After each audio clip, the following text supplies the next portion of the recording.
Chill.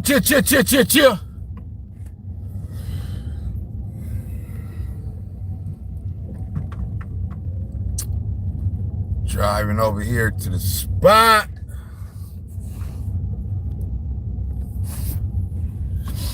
To get this shit going, man. What's good with y'all?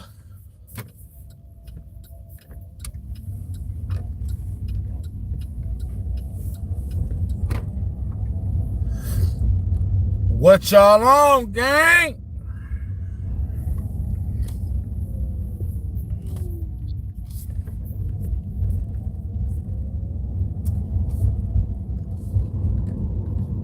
Snax on Sportz. Back with another one, you dig?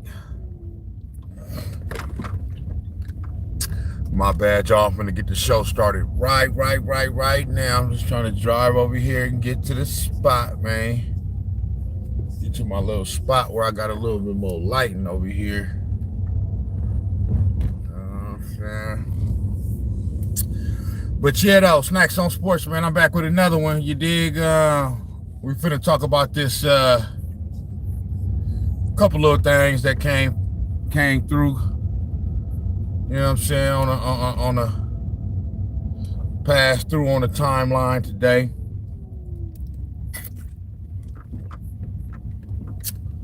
On this NBA Finals off day. We got game 4 tomorrow. Okay, see, your season on the line. Your season is on the line. You dig? But while we on an off day, you know what I'm saying, and game 4 tomorrow night, oh shit. Just a few little things that came across the timeline today. One or two little topics I wanted to address. First one being this Kevin Durant tweet, little response or whatever from you know, y'all know how Kevin Durant is, you know what I'm saying? Shit, Kevin Durant had a back and forth with me on Instagram a few years ago. You know what I'm saying? In the DMs. You feel me? I was chopping it up with KD for like a week or two. You know what I'm saying? The real KD, the real easy money sniper on Instagram.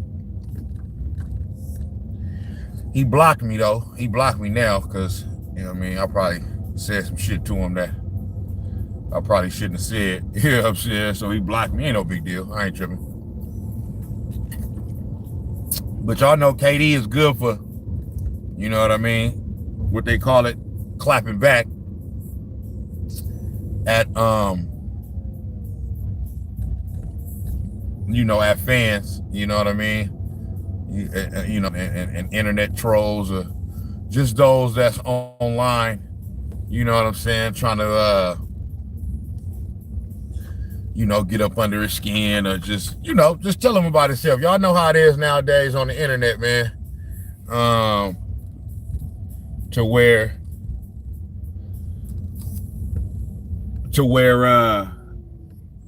y'all know how it is on the internet to where motherfuckers will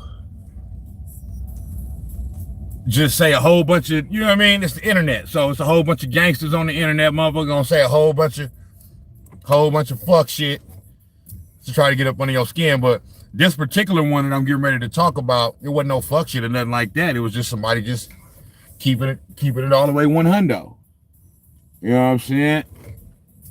So I wanted to talk about that and Kevin Durant's response and how I feel like, you know,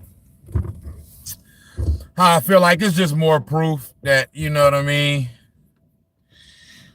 he kind of sensitive, you know what I mean? I know ain't nothing wrong with clapping back and responding and you know what I'm saying, and all that. But in this particular situation, I just feel like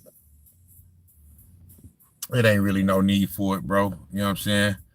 So that's that. And then I wanted to talk about Stephen A. Smith and his top 5 point guards of all time list that he came up with today on ESPN First Take. You know, because Magic Johnson was on the show this morning. So, you know, I guess his Magic Johnson was there. And it was time for him to do his weekly top 5 countdowns for whatever. Y'all know during the NFL season, it's the power rankings, basically. He does his power rankings after every week. You know what I'm saying? But once the NFL season is over, you know, they still keep that segment going. You know what I mean? So they'll do different top 5s for just, you know, whatever, just random topics or whatever. So today it was top 5 point guards of all time. So I wanted to talk about that. You know what I'm saying? But this first thing, man, first I'm gonna start out with KD. You feel me? I'm gonna start out with KD. Let me get my laptop. You know what I mean? Because we gonna go through it. We gonna go through it. You know what I mean? I'm gonna just give y'all my opinion on it. You know what I'm saying? How I feel about the boy. And but yeah, they was talking about this on ESPN First Take this morning. You feel me? So I'm just finna run through a few clips, you know what I'm saying, and then just give my little opinion on it. This live probably won't be that long tonight, maybe an hour, you know what I mean, or something like that at the most, but who knows? It may go a little longer. Sometimes I'll be saying that and then I still end up going long. John Guzman, what's going on, man? I'm out here in the Bay Area, California. Out here in the Bay Area, California, man, Menlo Park right now, to be exact. I'm at Facebook. I'm at the Facebook headquarters. Jorge, we active. We active, man. Free Diddy and all that. You know what I'm talking about? But okay, here we go. Let me see. Let me start out with this KD thing, man. Let me go on my history.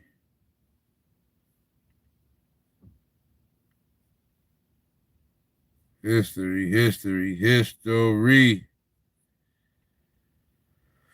What y'all on tonight, though?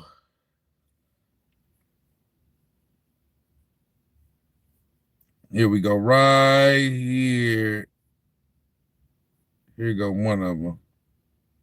Some people just know they could save hundreds on car insurance by checking Allstate first. Like, you know, to check your outfit first before meeting. Here we go. Lindell, what's going on with you, man? We just I'm just gonna run through it real quick. But basically, Kevin Durant, y'all know how Kevin Durant do. He'll respond to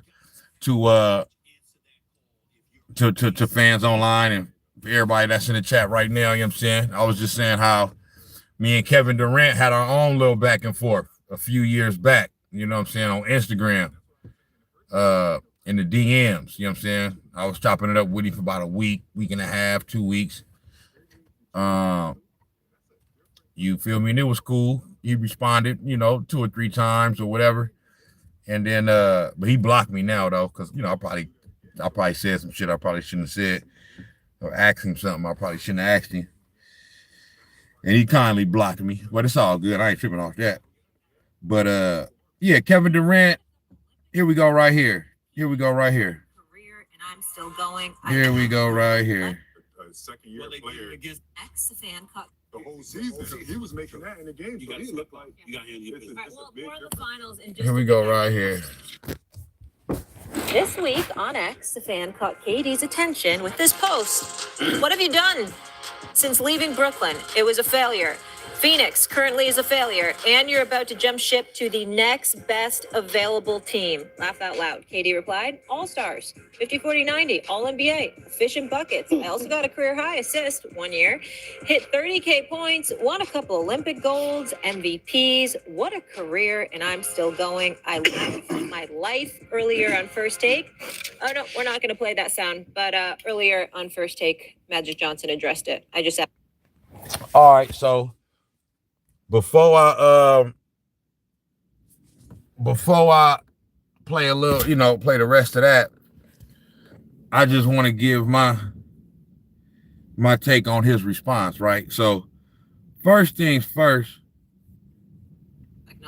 Hold on, my fault. Get on a yacht to Europe. Anyway, golds, MVPs, what? All right, so user 00xman on Twitter says to Kevin Durant, I believe a couple of days ago, he said, what have you done? He asked, he's tweeting to Kevin Durant. He's saying, what have you done since leaving? Basically, since leaving Golden State. Brooklyn, he said, Brooklyn was a failure. Phoenix currently is a failure.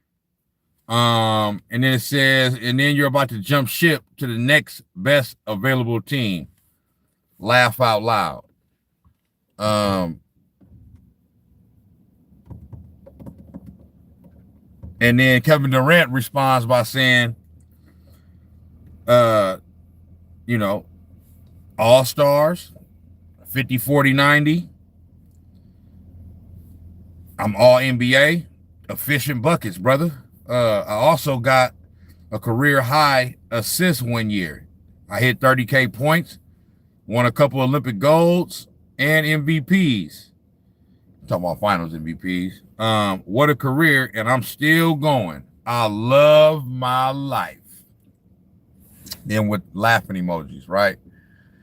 My thing is like this. I'm not saying that it's anything wrong with responding to a fan and this and that and all that, blah, blah, blah, blah, blah. That's cool. I'm just saying, if I'm Kevin Durant, bro, I'm not going to feel the need to respond to this person, bro. And the thing about it is, once you got to go through, so Kevin Durant went through a list of accomplishments that he has throughout his career, right? And he tweeted that, responded to this guy, you know what I'm saying? As if this dude don't know Kevin Durant's career accomplishments. Like, we all know your career accomplishments, bro. You feel me? Like, the dude didn't say you was a bum. He never said you was a bum. He's asking a valid question. He's saying, bro, what have you done since you left Golden State? You ain't really done shit. You know what I'm saying? So when Kevin Durant got to go through and list all his accomplishments, like, bro, that's insecurity, bro. That's sensitivity, bro. That's all that is. You know what I'm saying? Deep down, Kevin Durant feels some type of way about that, bro. Like, you know what I mean? We was talking about this on yesterday's live, you know what I mean? To where I mentioned it, and I'm like, Kevin Durant knows deep down he probably should have never left OKC. You know what I'm saying? He would be much more respected, you feel me, if he never left OKC. And just like one of the Morris twins said today on First Take, this shit all started once he left for Golden State, bro. You know what I'm saying? So it's either he should have never left OKC, or when you left OKC to go to Golden State, you should have never left Golden State. But he let his he's sensitive, right? So he let all the noise from the outside, you know what I'm saying, I guess for lack of a better terms or words or whatever, cloud his judgments, so to speak. Because my thing is, I don't believe if Kevin Durant don't get so much backlash for going to Golden State, I don't think he leaves Golden State. You know what I'm saying? To me, he left Golden State because of all the talk about, oh, you didn't really work for them championships. You jumped on the bandwagon. They was already an all-time great team. You know what I'm saying? You didn't lead a team to the championship or whatever, that Steph Curry team and all that. You know what I mean? So at the end of the day, he was like, all right, I'm going to go somewhere else. You feel me? And win there, or attempt to win there. And then, obviously the whole little situation with Draymond Green didn't help either. You know what I'm saying? That last year when he was here, when they got into it, when they was playing the Clippers, that probably didn't help. You know what I mean? But now I said all that, right? But at the same time, it wasn't, Kevin Durant was well within his right to leave. You know what I'm saying?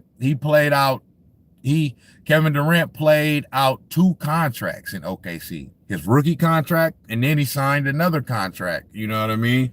Once his rookie deal was up, you know what I mean? I think it was after his 4th year or something like that. So Kevin Durant was in that stint in OKC. He was there for 9, 10 years? You know what I'm saying? So he didn't ask for no trade, all that. Like, he fulfilled his contractual obligations, and so he was well within his right to leave. You know what I'm saying? But every decision you make got consequences, or whatever. So he went to Golden State, and then we all know what happened after that. You know what I'm saying? But my only thing is to, like I said, this just proves Kevin Durant is extremely sensitive. In my opinion, it do. You know what I'm saying? Because if I'm Kevin Durant and I'm truly comfortable in my own skin, okay, like I said, ain't nothing wrong with responding to somebody and clapping back at somebody on Twitter or whatever. You know what I'm saying? I don't feel like he's too big to do that. I just know, for me, if I was Kevin Durant, I wouldn't be responding to that shit. Boy, I don't give a fuck about what the fuck your ass talking about. Boy, I'm worth $300 million, $400 million. And it ain't all about the money. But I'm just saying, bro, like, I'm Kevin Durant. Not to say that because I'm Kevin Durant that I'm better than you, and because we all human beings. You know what I'm saying? So ain't no one human being better than another. You know what I mean? In this world, you may have higher status or whatever, but still though, it's not worth the time. You know what I'm saying? Ronnie, what's going on? It's not saying that I'm better than you, so I shouldn't respond to you. It's just like, it's not worth my time. You let people on the internet talk. You know what I'm saying? Let them talk. You feel me? It's all good. So to me, like I said, when you gotta go down your list of accomplishments throughout your career, you know what I mean, and you're in doing that, you're responding to a random on Twitter, bro. That just to me, it just shows insecurity and sensitivity. You know what I'm saying? Because you Kevin Durant, bro, you don't have to do that. We all know what you've done. We've watched your whole career. Whoever this dude is that's tweeting to you, he's watched your whole career. You know what I'm saying? So he know what the fuck, he know who you is and what you done. You know what I'm saying? So I wouldn't even responded to that, regardless of if the question that he's asking is valid or not. Man, I would have scrolled right past that shit like I ain't even see it. I ain't got no time for that. You know what I mean? But he feel a certain type of way. You know what I mean? The playoffs happened this year, and he wasn't a part of it. You know what I'm saying? Just like I said yesterday. You feel me? I'm sorry, but KD, Devin Booker, and Bradley Beal, man, y'all should at least be able to, like, y'all didn't even make the play in, bro. Like, come on, man. So, Roddy said, KD just like bullshitting. It's how he is. Yeah, yeah, man.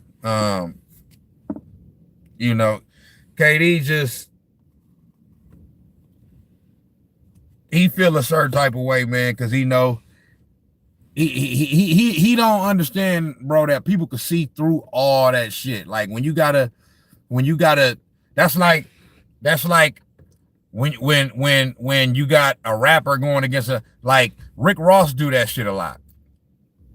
Anytime anybody, you know, any one of his ops or somebody, you know, says anything that that's, you know, that goes against him or somebody disses him, or the first thing he do is talk about his money. Oh, you broke. Yeah, you broke and this and that and blah, blah. You ain't, I got more money than you and all that. That's how you know, bro. Like when you got to resort to you broke and you ain't got no money and you already lost. You already lost, bro. You know what I'm saying? Like your money ain't going, what old boy say? What Gilly the Kid say? Money don't unlame a lame. You feel me? You still a lame, bro. You know what I'm saying? So it's like, it don't matter about your money. So it's the same thing here. You feel me with Kevin Durant? You know what I'm saying? Like, we know your career accomplishments, you know what I mean, and all your stats, brother. You know what I'm saying? So when you got to do that and say, look what he's basically, he's essentially doing what Rick Ross do. He's basically saying, I love my life. My life is good. I'm better than you. You a bum. I'm a millionaire. I play in the NBA. I got a good life. And you know what I mean? That's basically what he's saying. And so to me, that means the original dude that tweeted to him, he won. He won. You know what I mean? He won in two ways. He won because, for one, you responded to him. You know what I'm saying? Not that it hurts you to respond to him, but you responded to him. And they talking about this shit on ESPN. So whoever bruh is, shout out to him. User 00X-Man. I mean, I'm sure his followers went up about at least 1,000, 2,000 on Twitter. You know what I'm saying? So, so yeah, so he won in that way. And then he won just in the fact that, you know, he asked a valid question and you resort to talking about, you know, listing all your accomplishments and basically, you know, saying, you know, trying to tell him like you's a bum. And he didn't say you a bum and all that, but that's essentially like right here. He say, right here, he say, I love my life. You know what I mean? You know, so he basically saying like, my life better than yours. You know what I'm saying? My life better than yours. I got money. You can't tell me shit. I don't give a fuck. But deep down, bro, we know it hurt you. We know it hurts you. Otherwise, you wouldn't have responded like that. You feel me? What a career, and I'm still going. I lived my life earlier on First Take. Oh, no, we're not going to play that sound. But earlier on First Take, Magic Johnson addressed it. I just asked him. So let's hear let's hear some of the shit they got to say on that. Get on a yacht to Europe. Anyway, team, great to have you back. Jay, Will, I'll start with you. Do you agree with KD about his legacy and defending it? Yeah, it's no problem for me at all. I think KD is part of a different time and a different age and a different culture. And I think when you grow up with the screen the way a lot of us have, obviously KD's younger than I am, but I have no problem with you engaging back with people about defending your legacy. I think a lot of times people listen to mainstream media and topics that are spoken about, and a lot of topics are hyperbolic, which means, hey, either you're the best or you're the worst. And I think a lot of times, not this channel, but media companies can frame players as he's a bust or he just can't get over the hump, and all of a sudden it minimizes or diminishes the long-term greatness of your overall career. And if a player wants to jump online and clap back at somebody that doesn't have the knowledge, or just because they want to frame a short window as an entire career, I got no problem with that at all. Like, if they're going to put out the smoke, just be ready to take 15 years scoring the ball as well as he had. 15 years scoring the ball. Magic, I don't. So, and that's the day and age. So earlier, Earlier, Magic Johnson was on the show. You know what I'm saying? Earlier in this show right here, I'm gonna try to find a Magic Johnson clip too. But earlier, because this segment right here was later on in the show. So early in the show, Magic Johnson was on the show, and Magic Johnson basically was like, Magic was like, man, I ain't, please. You know what I mean? That mother would treat it at me. I ain't got no time for that. So basically, the Morris twin gonna come in and say, basically that he agreed with Magic. You feel me? Living, no qualm. I'm with Magic. I don't got time. Like we know what Kevin Durant is. We know what his career looked like in 17 years, scoring the ball as well as he had. First of all, when we talk about championships, you know how hard it is to actually win a championship. A lot of things has to go right? Like, and CBAs has changed. It's been in 17 years. A lot of the landscape of hoop has changed. But what he has done hasn't changed. He will go down as possibly one of the greatest scorers ever. The things he's done on the basketball court, being 6'11", being able to score, he introduced that to the game, right? Like, his legacy is intact. So intact. I mean, that's just something that he loves to do. He likes to get online. He likes to troll. He likes to talk back. That's cool with him. Me personally, if I was him, it's settled. I already know who I am. I know what I've done in this league. There you go. Yeah, I mean, I'm glad you said how hard it is to go to the. There you go. And that's how most NBA players feel. That's how most professional athletes would feel, you know what I'm saying, do feel when they get, you know, when they get some type of criticism from a random online. Like, bro, who is you? You know what I'm saying? You entitled to your opinion, but come on, man. I ain't got no time to be responding to you. You know what I mean? But, you know, hey, KD probably was sitting at the house, chilling, ain't had shit else to do, probably rolling a blunt, smoking some weed. He ain't playing in motherfucking playoffs, so he got more than enough motherfucking time. You understand me? So, yeah. But most of the time, man, like, most NBA players ain't responding to that.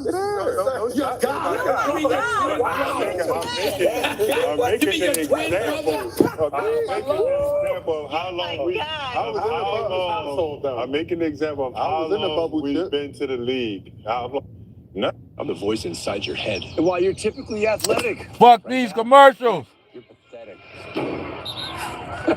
Shank. Fuck these motherfucking commercials, big dog. Y'all out of nowhere. None of that matters what they say. I mean, obviously, what have you done since you left Brooklyn? What has anybody done? It's been 7 different champions in 7 different years, in 7 years. So there is nobody that's like actually like man in the league and being the top guy. It's anybody's game right now. Every different team is winning every year, and it's fool's gold, man. Don't listen About him in that light. Why does it stop? That's what the real issue is. There's no doubt he's a top 2 player of all time. And when you look at K, you left OKC. There's a couple parts there Golden State. I wanted to get to. Right? So you now look at the decisions that you make. You end up in Brooklyn. And we're saying, as great as you are, what's up with all of this? Why is it you're so great? You're so great. So essentially what you think the fan is saying is, since you left Golden State, obviously, which was a super team, that Brooklyn situation, which should have been a super team, didn't pan out. And then Phoenix, we expected a lot from, and it also didn't pan out. The fan is wrong because you're disrespecting him. He doesn't deserve disrespect. I'm saying, is that what you're... Yeah, but you got to talk about him like he's worthy of being in that conversation. Why aren't you? As opposed to disrespecting him. Okay, now, he said the fan disrespected him. He said, bruh, disrespected him. How? He didn't disrespect him. He asked a valid question. Like, bro, what have you done since you left Golden State? You ain't did a motherfucking thing. You missed the playoffs entirely. Then got bounced out the first round a couple times. Got swept out the first round. You know what I'm saying? By the same team that the Warriors beat to win the championship in 22. You know what I'm saying? So, and then you done already been on what, 2-3 teams? Now you about to go to another team? Like, bro, he's saying like, bro, what the fuck? You know what I'm saying? Like, you supposed to be, you Kevin Durant, bro. You supposed to be that dude. You You know what I'm saying? Like, why you turn it into LeBron? I remember years ago, KD came out and said something about LeBron, like, yeah, you know, it's toxic playing with LeBron because he wasn't necessarily trying to shit on LeBron, even though that's kind of basically what he did, but he wasn't, that wasn't his point or his goal. His point was to say, like, everything that comes with playing with LeBron just brings like a whole bunch of toxicity and drama, you know what I'm saying, and shit like that. But the thing is, Kevin Durant didn't turn into exactly that. You know what I'm saying? Because now when they be talking about, oh, Kevin Durant gonna go to this team, Kevin Durant gonna go to the Knicks or the Rockets or here or there, this and that, I'm like, or the Thunder, whatever. I'm like, nah, bro. Like, you know what I mean? Like, all the teams that they mentioning, bro, like they on the upswing. You know what I'm saying? So I wouldn't want to bring Kevin Durant in to fuck that up. You know what I mean? Because it's still Kevin Durant. So you're going to have to gut your team somewhat in order to get him. Probably going to have to give up a few draft picks, a few first-round draft picks. And at this stage and point in Kevin Durant's career, is it really worth it? You know what I'm saying? Like I said, it's Kevin Durant. So I'm not trying to say, but it's like, is it really worth it? You know what I'm saying? Because he's 35. Like, it ain't like he got another 10 years. You know what I'm saying? You know, he got 3-4 years max or whatever, and you're probably not gonna win no championship, bro, with Kevin Durant. Like, I'll say the one team that I think maybe, you know what I'm saying, he could be a positive for is the Houston Rockets, because they seem to be like just one superstar away. Now, I don't even think they need two stars or two superstars. They just need one. You know what I mean? Because you got Ime Udoka, he's a fucking, this motherfucker's a hell of a coach. You know what I'm saying? So you got Udoka, and then they just got a good team. You know what I'm saying? They was the 2 seed this year. They were the number 2 seed. So,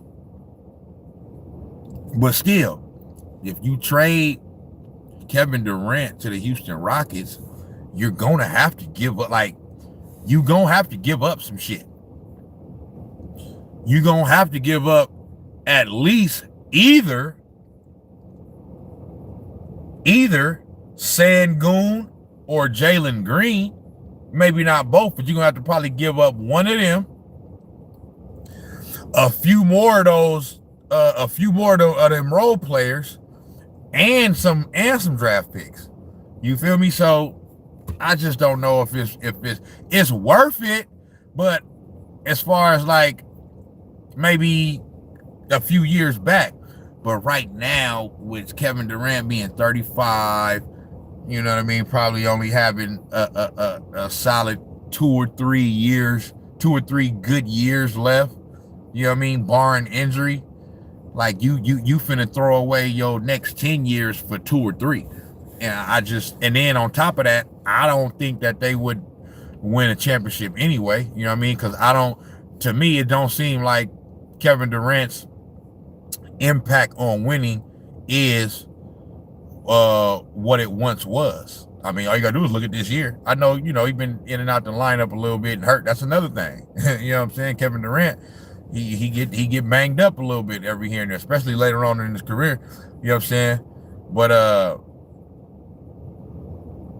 you know, you're gonna have to gut your team. You know what I'm saying? And you probably ain't gonna win no championship with him anyway.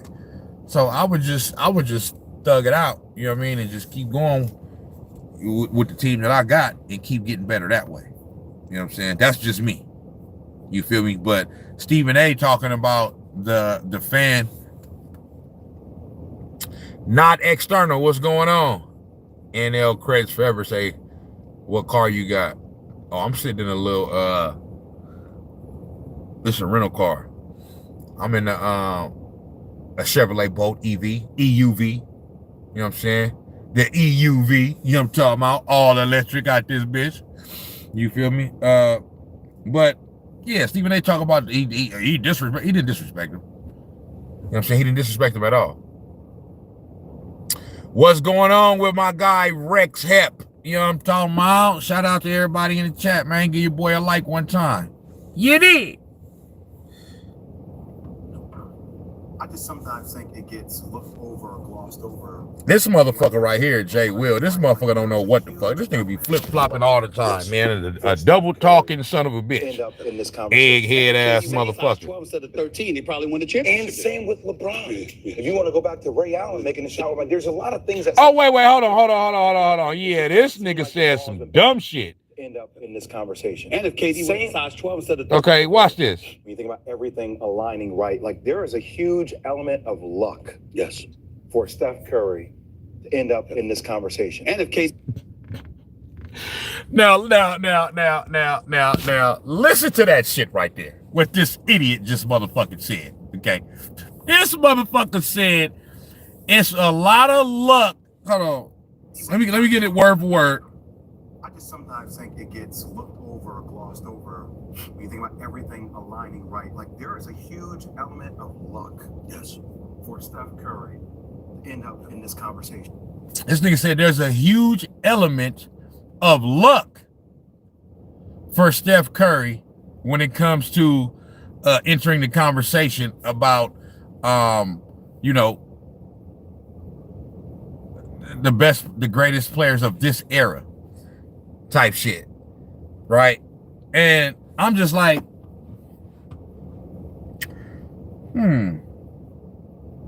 4 championships? 4. 1, 2, 3, 4. How the fuck do you luck up into 4 championships? How you do that? You know what I'm saying? See, these motherfuckers get on TV and they just say a whole bunch of erroneous ass shit. You feel me? Steph Curry ain't lucked up, nigga, to get to, bro, this man won those championships. It's 4. I can see maybe you can luck up into 1. And even then, you know what I mean, it's still a championship. You can't shit on a championship. It's hard to win a championship. But, Mom, I'm not going to say, you know, I'm not trying to make it seem like it's easy because it's not easy. I just said it, you know what I mean, it's hard to win a championship. But you might be able to luck up into 1. You know what I'm saying? You ain't lucking up into motherfucking 4 championship rings. You know what I'm saying? So, I mean, like, what was the luck? What was the luck? How did Steph Curry get lucky? Let's go back to 2015. Okay? What was lucky about winning that championship? There was nothing lucky about it. Nobody even thought they was going to even fucking be in the finals, let alone win a championship and beat LeBron James. Oh, well, Kevin Love was hurt and Kyrie Irving was hurt. Bullshit. I don't want to hear nothing about nobody being hurt. And I'm gonna tell you why. But first, before I tell you why, you feel me? I don't want to hear about Kevin Love not being there because Kevin Love got hurt in the first round of the playoffs against the Boston Celtics that year in 2015. The Cleveland Cavaliers played the Boston Celtics in the first round in the 2015 playoffs. Okay.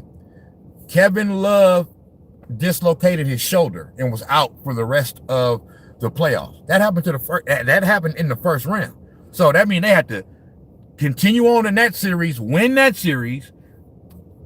Whoever they played in the second round, they had to win that series, and they had to beat whoever they played in the third round. All while not having Kevin Love. So he wasn't basically there the whole playoffs. So they was able to get to the finals without Kevin Love, but because y'all want to make excuses, you know what I'm saying, for y'all fake king, you know what I'm saying, now y'all want to mention, Kevin Love and this and that. Nah, I don't want to hear nothing about no Kevin Love. He wasn't there the whole playoffs, and they got to the finals. So don't give me nothing about no damn Kevin Love. Now, not only that, I know what Kevin Love was before he came to Cleveland when he was in Minnesota. Yeah, he was on a bad team, you know what I'm saying? But he was on a bad team, okay? But he was putting up damn near, Kevin Love was almost putting up damn near like Wilt Chamberlain numbers type shit. You know what I mean? He wasn't putting up Wilt Chamberlain numbers, but he damn near. Go back and look at and go see what Kevin Love was when he was in Minnesota. It was a few times when he was 40 and 20, 30 and 15 type shit. You know what I mean? So I know what Kevin Love was, but once he got to, this is one of the problems that I have with LeBron James. Okay. Star players become role players when they go team up with LeBron James. It happened to Kevin Love. It happened to Chris Bosh. You know what I'm saying? It happened to Russell Westbrook. You know what I'm saying? It happens a lot. You know what I'm saying? So my point in saying that is Kevin Love is the same motherfucker that everybody was talking, that like basically was saying, oh, he's a bum. Kevin Love ain't, like, getting all of this fucking criticism. You know what I'm saying? Every time the Cavs lose. You know what I'm saying? So I don't want to hear nothing about no Kevin Love, because like you can't have it both ways. You can't say, oh, he the third wheel and he's a bum and he's this and that and blah, blah, blah. And he ain't, you know, he fucking up and they lost because of Kevin, whatever. But then at the same time say, well, they lost because Kevin Love wasn't there. You know what I'm saying? Like that don't make no sense. Either if he's a bum, it don't matter whether he there or not. Now, obviously he wasn't a bum. You know what I'm saying? But I'm saying if you go back, you know what I mean? And just for those that remember that time, you know what I mean? When Kevin Love first came over there in 15 and 16, 17, 18, 19, all them years, man, Kevin Love was always getting shitted on by LeBron fans, the media. Anytime a team that LeBron James is on fails, they always want to blame everybody else. Like, well, LeBron did his job, but nah, fuck that. Nigga, ain't no LeBron James did his job and somebody else fucked up. No, he didn't do a good enough job. You lost. So I don't want to hear no shit about oh, LeBron James did his job, everybody else fucked up. Nah, that's not the way it worked, bro. It's a team sport, my nigga. You win as a team, you lose as a team. You know what I'm saying? So I don't want to hear nothing about that. Okay, and then Kyrie got hurt in game 1 in overtime. Okay, but this is why I don't want to hear nothing about no injuries. That's not a valid excuse. It's a couple reasons why. For one, the Golden State Warriors in 2015 were not the Golden State Warriors that we eventually came to know. They weren't that yet. They were still learning how to win. Wasn't no Kevin Durant and all that shit. Like Steph, Clay, and Dre was all drafted there. None of them was expected to. They wasn't expected to win no championship. Steph Curry had a great college career at Davidson, and he got drafted number 7 overall in the 2009 draft. But he wasn't expected to have the type of career that he's had. Nobody expected Steph Curry to end up being an all-time great. Nobody. You know what I'm saying? So my point in saying that is that when people talk about like that 15 team and the Warriors now, like they're talking about it with the knowledge of what they end up becoming, but they weren't that at that time. LeBron James was already LeBron James. He had 2 rings from Miami. So he already knew how to win. He went over there and learned how to win. The Golden State Warriors was young. They was learning how to win. So like, and they beat LeBron James, the quote unquote GOAT. So they didn't have the experience yet. You know what I'm saying? So it's like, you can't use that excuse, bro, of, oh, this, that, they were playing against a dynasty. They weren't no dynasty yet. They wasn't no dynasty, bro. You know what I'm saying? They were a good team. They were a great team that year. Not a good team. They was a great team. They won 67 games, but they still hadn't won a championship. It's just like OKC right now. OKC won 68 games this year, okay? But right now in the finals, they down 2-1. they're a very good team, but they're learning how to win right now, how to how to finish the deal, so to speak. You know what I'm saying? So that's what it was for Golden State Warriors in 2015. You know what I mean? Like, they didn't have the experience in knowing what it takes to win and this and that. They were still learning. So we can't look at it like, oh, they wasn't a 17, 18 where they hadn't became that yet. So that's that.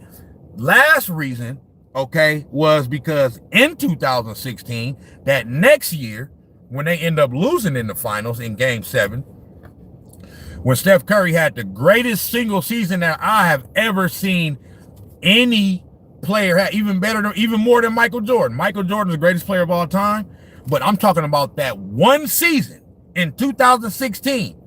For me personally, that's the greatest season that I ever seen any player have in the NBA. I never seen no shit like that, bro. Steph Curry was off the fucking charts in 2016, bro. Like, that was just bananas. And the way it happened is because they had just won a championship. He was the MVP the year before, okay? But they wasn't getting their respect. Motherfuckers was still saying, everybody was trying to say, oh, everybody y'all played had somebody that was hurt and this and that. So the Warriors said, oh, okay, y'all don't want to give us our respect? Okay, cool, bet. This is what we finna do. Bop the league on top of the head, 73 wins. You know what I'm saying? But Steph Curry got hurt in Game 1 of the playoffs against Houston. Got hurt in Game 1, okay? A sprained MCL, and he didn't return. He didn't return until the second round, okay? And he still wasn't fully healthy. It's just that he was healthy enough to play, but he wasn't healthy. If it was the regular season, Steph Curry probably would have been out another 3 to 4 weeks to let it fully heal. You feel me? But I'm saying that to say that Steph Curry got hurt in Game 1 against the Houston Rockets in 2016, Game 1 of the first round. And I remember watching that game. In the first half of that game, I'm talking about Steph Curry looked just like the 2016 Steph Curry in the motherfucking regular season. And then he got hurt in the third quarter. But he was in that first half of Game 1, nigga went off. He was going to fuck off, and then he got hurt. Okay. And so then he came back in the second round. Okay. So they end up winning that series basically without him. They end up beating the Houston Rockets. And then they played the first 3 games of the second round without him against the Portland Trailblazers. And then he came back in Game 4. That was the I'm back game. Remember that Game 4 against the Portland Trailblazers? He came back and he scored. They ended up winning that Game 4. He ended up scoring 17 points in the fourth quarter. That's the most points that any player had ever scored. There's still a record to this day. 17 points in overtime. I said 17 points in the fourth quarter. No, he scored 17 points in overtime of Game 4. That 17 points was the most points that any player had ever scored in overtime in the playoffs. Okay? And so that was the I'm back game. But he wasn't fully healthy. He was just healthy enough to play. Okay? So when they got to the finals and they got up 3-1, and then the NBA did what they did, you know what I'm saying? And just like Stephen A said, gave the motherfucking Cavaliers that stimulus package. Okay, suspended Draymond and try to help them get, because the Warriors is finna win that series in 5. You know what I'm saying? And the NBA is like, damn, man, this shit finna be over. You know what I mean? We need to stretch this shit out. And that Game 4, when LeBron realized that he was getting ready to go down 3-1, what did he do? He chose to pick a fight with Draymond Green. So he thought in his head, like, damn, this is not the way this shit supposed to go. Okay. I came back to Cleveland to be coronated as the GOAT and start winning all these championships so they can start calling me the GOAT. I came back to Cleveland. I got to the finals. They beat me last year. Not only did they beat me last year, they came back this year, won 73 games, okay? And now I'm down 3-1. I'm getting ready to be down 3-1. This ain't supposed to go like this. This is not the way this shit's supposed to go. So he said, man, I got to do something. He thought in his head, I got to do something. You know what I'm going to do? I'm going to pick a fight with Draymond Green, see if I can get his ass suspended to try to find some type of way to get back in the series. That's exactly what the fuck happened. Okay? That's some whole ass shit. You supposed to be the GOAT. You trying to get motherfuckers suspended. He got all in the press conference after the game talking about, yeah, nobody ever, I never been disrespected like that. Nobody ever called me a bitch on the court and this and that, blah, blah. Got in the motherfucking press conference ratting, snitching and shit. You know what I'm saying? Talking about Draymond Green, trying to get him suspended.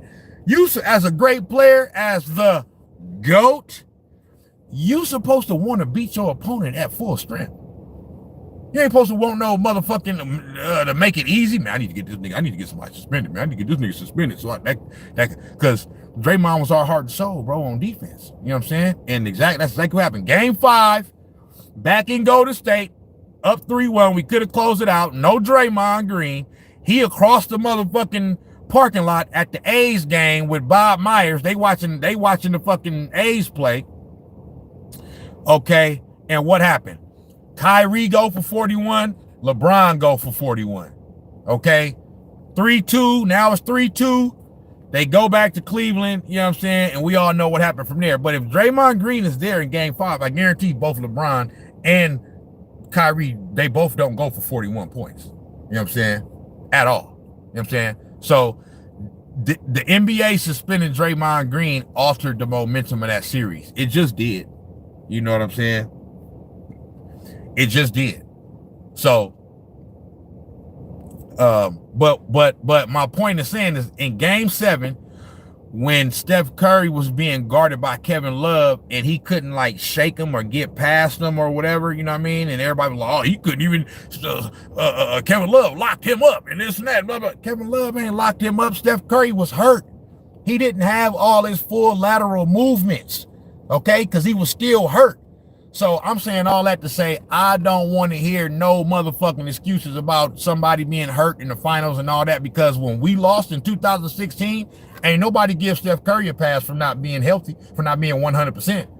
They said, nigga, you lost. You choked down a 3-1 lead, nigga. Your ass lost, okay? So I don't want to hear, I don't want to hear the injury excuse, you know what I'm saying? Because if we gonna do that, like, we could go back in history and do a whole bunch of, well, if this person was there and that player wasn't there, then this team would have won. Man, we just got to go with what happened in real life, okay? And just leave it at that.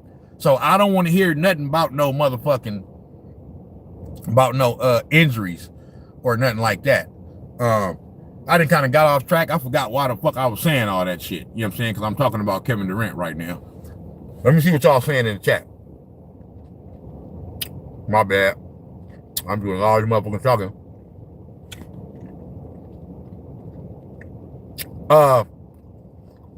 One FTP, what's going on? Windy City Beats in the building. Windy City Beats say Pacers still win the game. Hey, man. I'm going to tell y'all like this.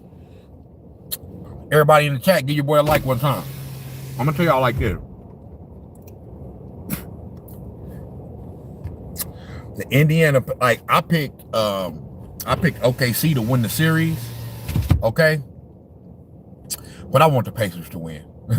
I want the Pacers to win, bro. You know what I'm saying? Like I like Shea too, you know what I'm saying? But it's something about the Pacers, bro. I'm becoming a Tyrese Halliburton fan. I'm becoming a fan, bro.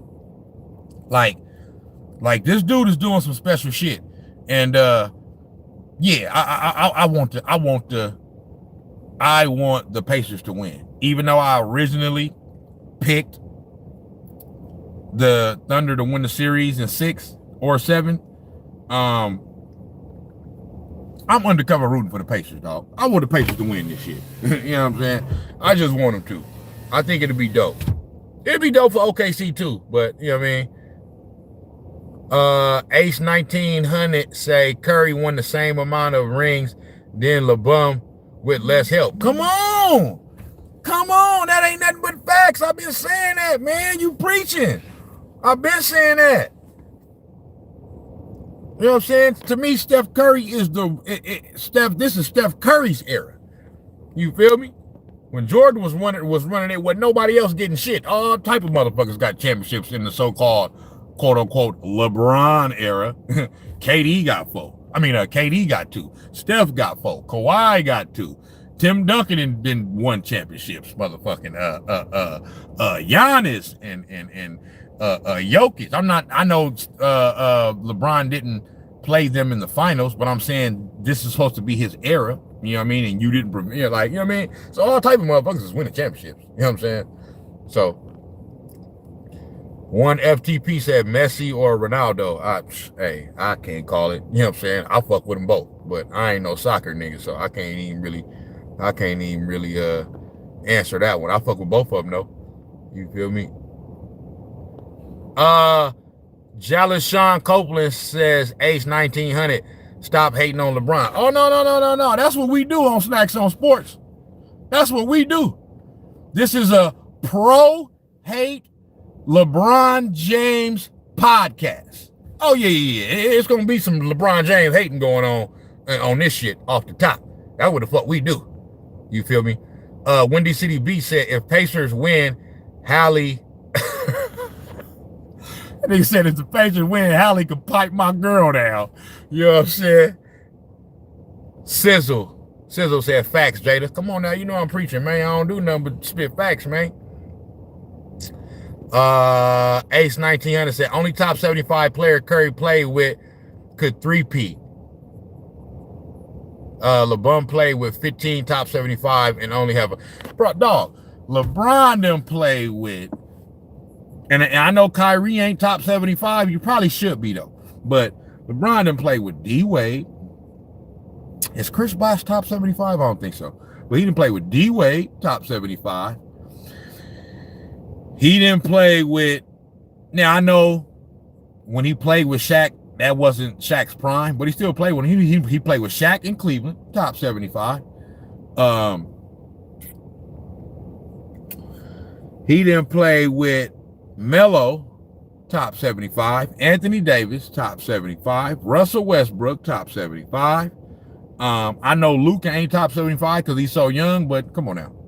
We all know what Luka is. You feel me? Who else? Dwight Howard. Oh, Dwight Howard not top 75, but he fucking should be. You feel me? LeBron James done played with countless motherfucking... is Ray Allen top 75? I don't know, but regardless, man, he done played with a shitload of motherfucking great talent, way more than what Steph done played with, than Jordan done played with, Kobe done played with. Come on, man. You know what I'm saying? You want all the good players on your team and shit. You know what I'm saying? And then want to get all the fucking credit. Ace 1900 says KD or LeBron. Now, when it comes to that, Ace 1900, all the hating I do on LeBron James, I have to admit that with all the hating I do on LeBron James, I actually respect him more than I respect KD.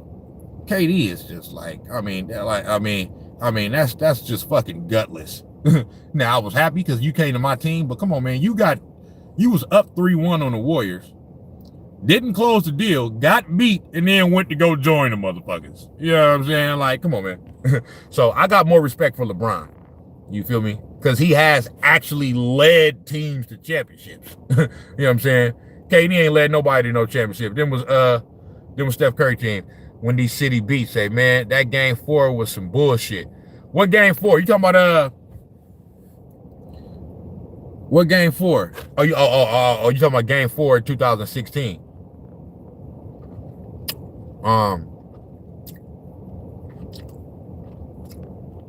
Scary Terry, you a hoe.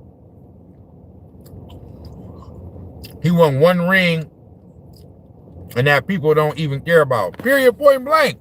It's like this, right? Look at all the all-time greats. or I would say look at the top 10 all-time greats, right? Most of them. Most of the top 10 all-time greats won multiple championships with the team that drafted them. Okay? Jordan, Kobe, Steph, Magic, Bird, Duncan, Bill Russell, who the fuck else? You know what I'm saying? It's, you know, I mean, come on, man. What are you talking about here? I can't say Shaq because Shaq got drafted by Orlando. You know what I'm saying? But, you know, Hakeem Olajuwon, like, LeBron James got that one little motherfucking measly ring that the NBA helped that motherfucker to get. You know what I'm saying? And then they want to act like, oh, well, he came back down from 3-1. Bitch, why was your ass down 3-1? If you so great, Jordan never been down 3-1. Never. You understand me? Windy City say LeBum James. Man, y'all know that boy's a bum. You know what I'm saying? Everybody know, hey, Scary Terry is LeBron. Everybody knows Scary Terry is LeBron friend. Scary Terry, you probably, I know you like Shannon Sharp. You probably got them motherfucking LeBron James bed sheets. You understand me? Scary Terry probably the motherfucker that made that motherfucking song. LeBron James. LeBron. That's you, huh, Scary Terry? You go to sleep to that shit every night, huh, bitch ass nigga? Motherfucking bronze sexual.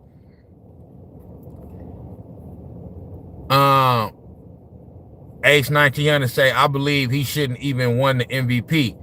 It should have went to Kyrie. Oh, my mama, Kyrie hit the shot. Fuck, drop my motherfucking cherries. Kyrie hit the motherfucking shot, man. Okay? They want to talk about that motherfucking block. Man, don't nobody give a fuck about that block, man. That shit don't mean nothing. Oh, man, that was one of the greatest defensive plays. And, man, that motherfucker wasn't shit, man. That block didn't seal the motherfucking victory. The shot that Kyrie made sealed the victory. If it ain't for Kyrie Irving and Ray Allen, this bum-ass nigga only got like one ring. You feel me? Because that motherfucking Bubblicious championship, come on, man. Everybody know that shit don't count. Everybody know that shit don't count, bro. You know what I'm saying? That shit wasn't hard. That shit was easy to motherfucker. That shit don't count. We don't give a fuck about that bubble shit. You feel me? That Mickey Mouse motherfucking ring. You feel me? Them motherfuckers get talking about, yeah, I want my damn respect. Nigga, Michael Jordan had to ask for no motherfucking respect. You feel me? That motherfucker took that shit. They respected that motherfucker off the top. He ain't had to get up there like, yeah. Now I want my damn respect. Give me my damn respect. Nah. They respected that man. They was calling that man Black Jesus. You feel me? Stop playing, man.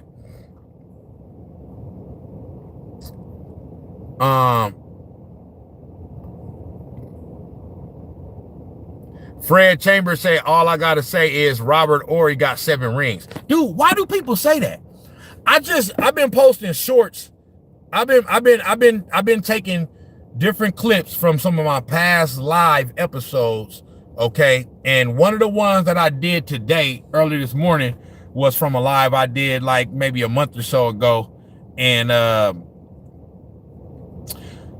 was in one part of it, I was talking about I forgot what I was saying, but I was mentioning rings. You know what I'm saying? Because when you got these all-time great players, now I talk shit about LeBron James, but I never said he wasn't an all-time great.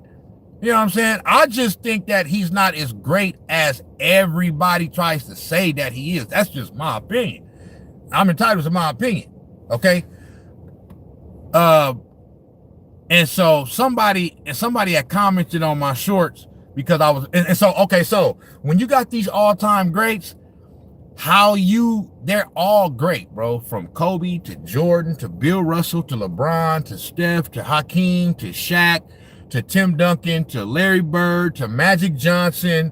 You know what I'm saying? Like, they're all great. How you separate, because so since they're so great, how you separate, you know what I mean, and give one the edge over the other is rings, championships. You know what I'm saying? Because that's what it's all about, right? So I'm mentioning something about that, a motherfucker gonna say, oh, well, by your logic, Robert Horry is better than Michael Jordan because he got 7 rings. Dog. Like, listen. So I basically told bro like this, and just like I'm finna tell my guy Fred Chambers. What's the quote?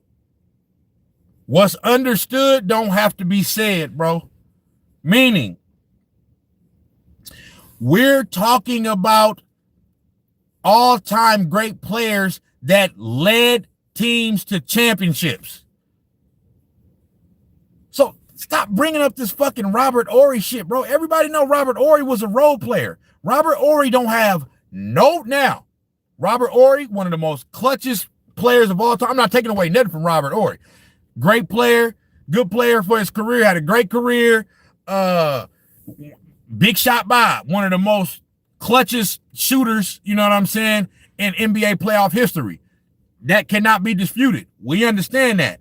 At the same time, he don't got no championships if it ain't for Hakeem Olajuwon, Clyde Drexler, Tim Duncan, Manu Ginobili, Tony Parker, Kobe Bryant, and Shaq O'Neal. If not for those 7 players, he don't got no fucking rings. He didn't lead them teams to no championship. So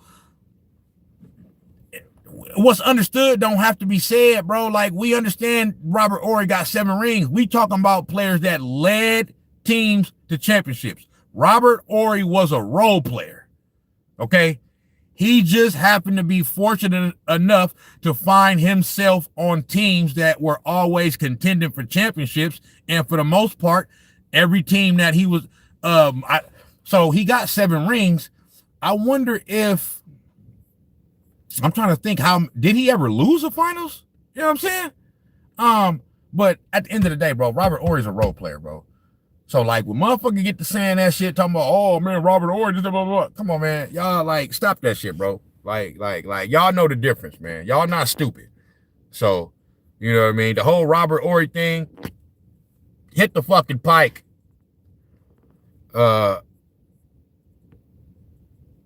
King 91 said, dudes trying to get paid off talking bout. Nigga, I don't get paid for none of this shit. What the fuck is your dumb ass talking about? I don't get paid for this shit. You know what I'm saying? I'm doing this shit because I like doing it. You feel me? Yeah. Big Shot Bob. Everybody know what Big Shot Bob is. Much love and respect to Big Shot Bob, man. But come on, man. Like, stop this shit. You feel me? Sizzle say, I know LeBron wish he could sniff Robert Horry's rings. Of course he do. Of course he do. You know what I'm saying? So that's that.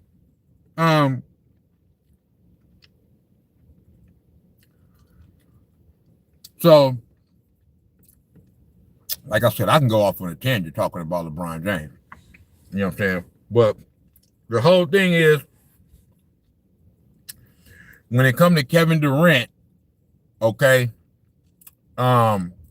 he's sensitive, he's emotional, and you don't need to respond to every, ain't nothing wrong with it. I ain't knocking people, but I'm just saying, like, it just shows how highly sensitive that he is, and how when sometimes when certain people say certain shit to him, it kind of touches the nerve deep in his soul. Otherwise, there's no reason for you to respond. If you don't care, why you going, you know what I mean? I know what I'm say, oh, well, sometimes it ain't all this and that and blah, blah, blah. Like, sometimes motherfuckers just want to just to respond. That's true, but I'm like, man, you ain't got to respond to that shit, bro.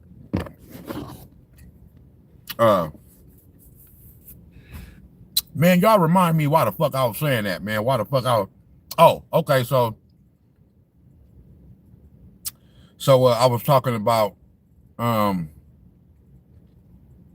forgot what the fuck I was talking about, man. Anyway, let's keep it going.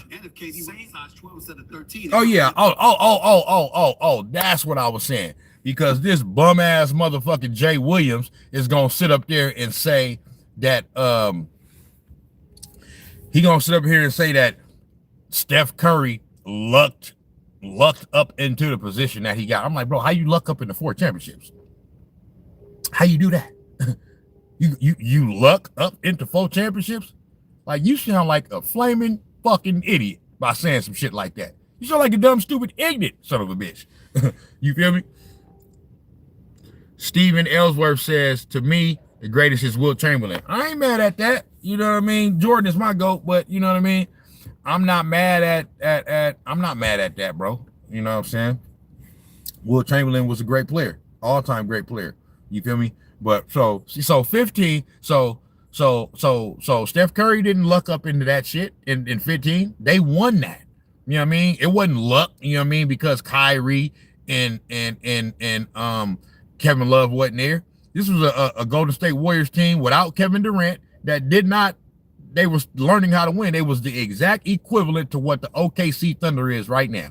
A great team that had a great player who won the MVP, made it to the finals, and trying to win the championship. You feel me? But fortunately enough for OKC, they ain't going up against LeBron James on the other side. You know what I'm saying? So that ain't no luck, okay? 16, they came back, won 73 games, got all the way to the fucking finals, you know what I mean? And end up getting up 3-1. They lost, but that right there tells you right there it wasn't luck. You feel me? Tracy McDaniel say that was completely luck. Explain.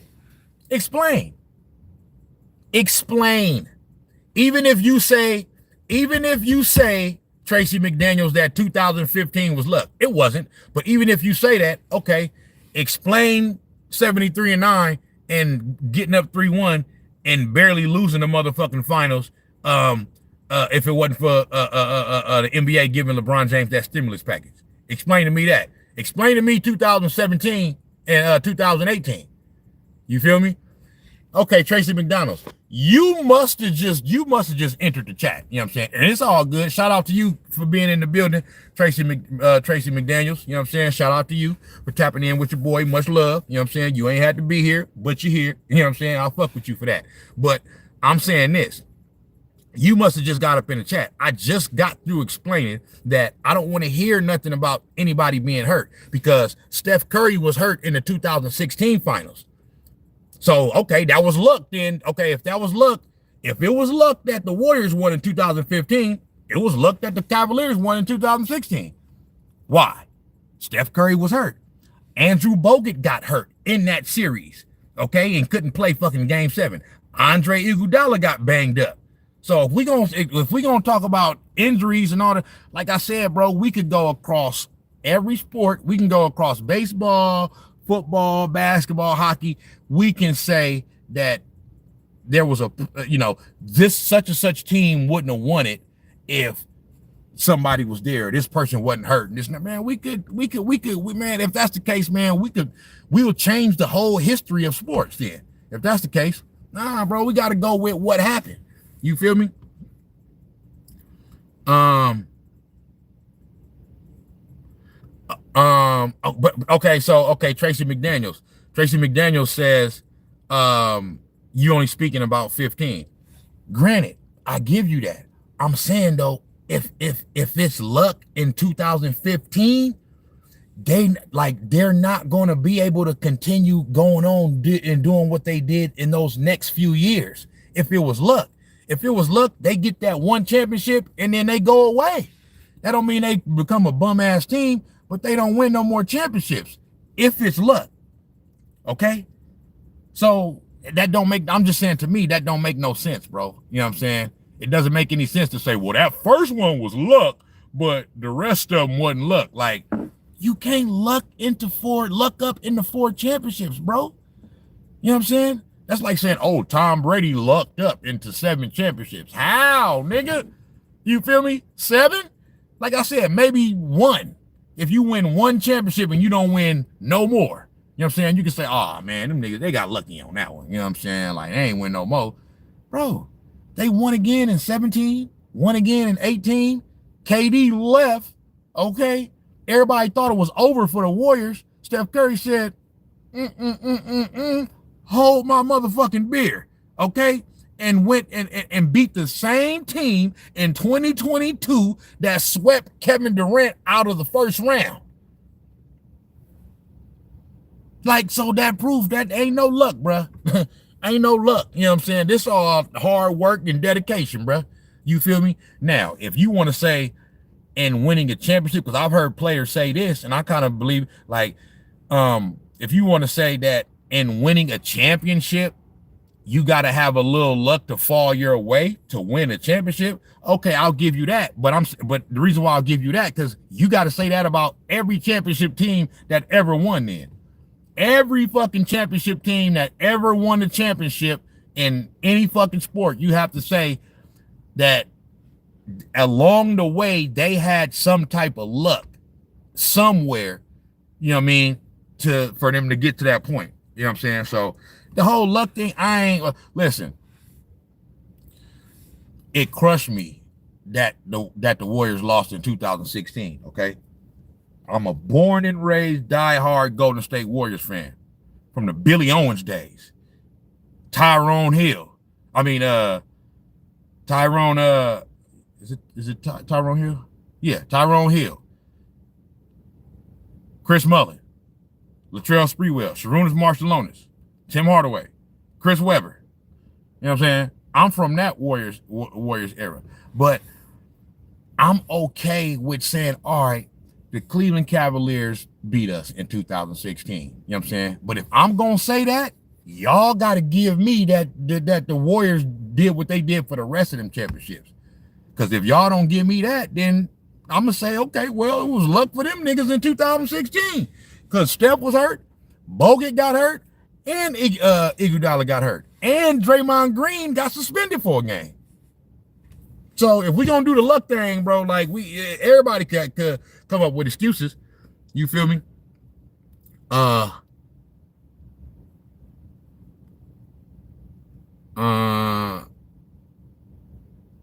Ace 1900 say, so it was lucky when Ray Allen made that shot then.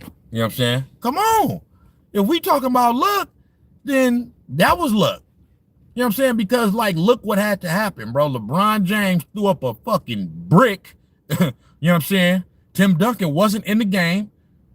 For whatever reason, Popovich had a brain fart on that one for not having Tim Duncan in the game. Chris Bosh gets the rebound, passes it out to Ray Allen, and Ray Allen makes one of the most clutchest three. I mean, literally, they was a second away from losing the finals, bro. Like, it was over. If Ray Allen don't hit that shot, it's done. You feel me? And the way he did it, the nigga, like, when Chris Bosh passed him the ball, bro, he wasn't even at the three-point line. He had to simultaneously, at the same time, while he's catching the ball, back up behind the three-point line and shoot the three. And I'm talking about that motherfucker just bottoms. I said, golly, this motherfucker right here. You feel me? So LeBron James owe a lot of motherfuckers for them championships, man. And don't nobody else be getting no motherfucking credit except for him. Like, he did all the shit. Like, he just fucking carried the team like Jordan and shit. Nigga, them niggas carried you. What is you talking about?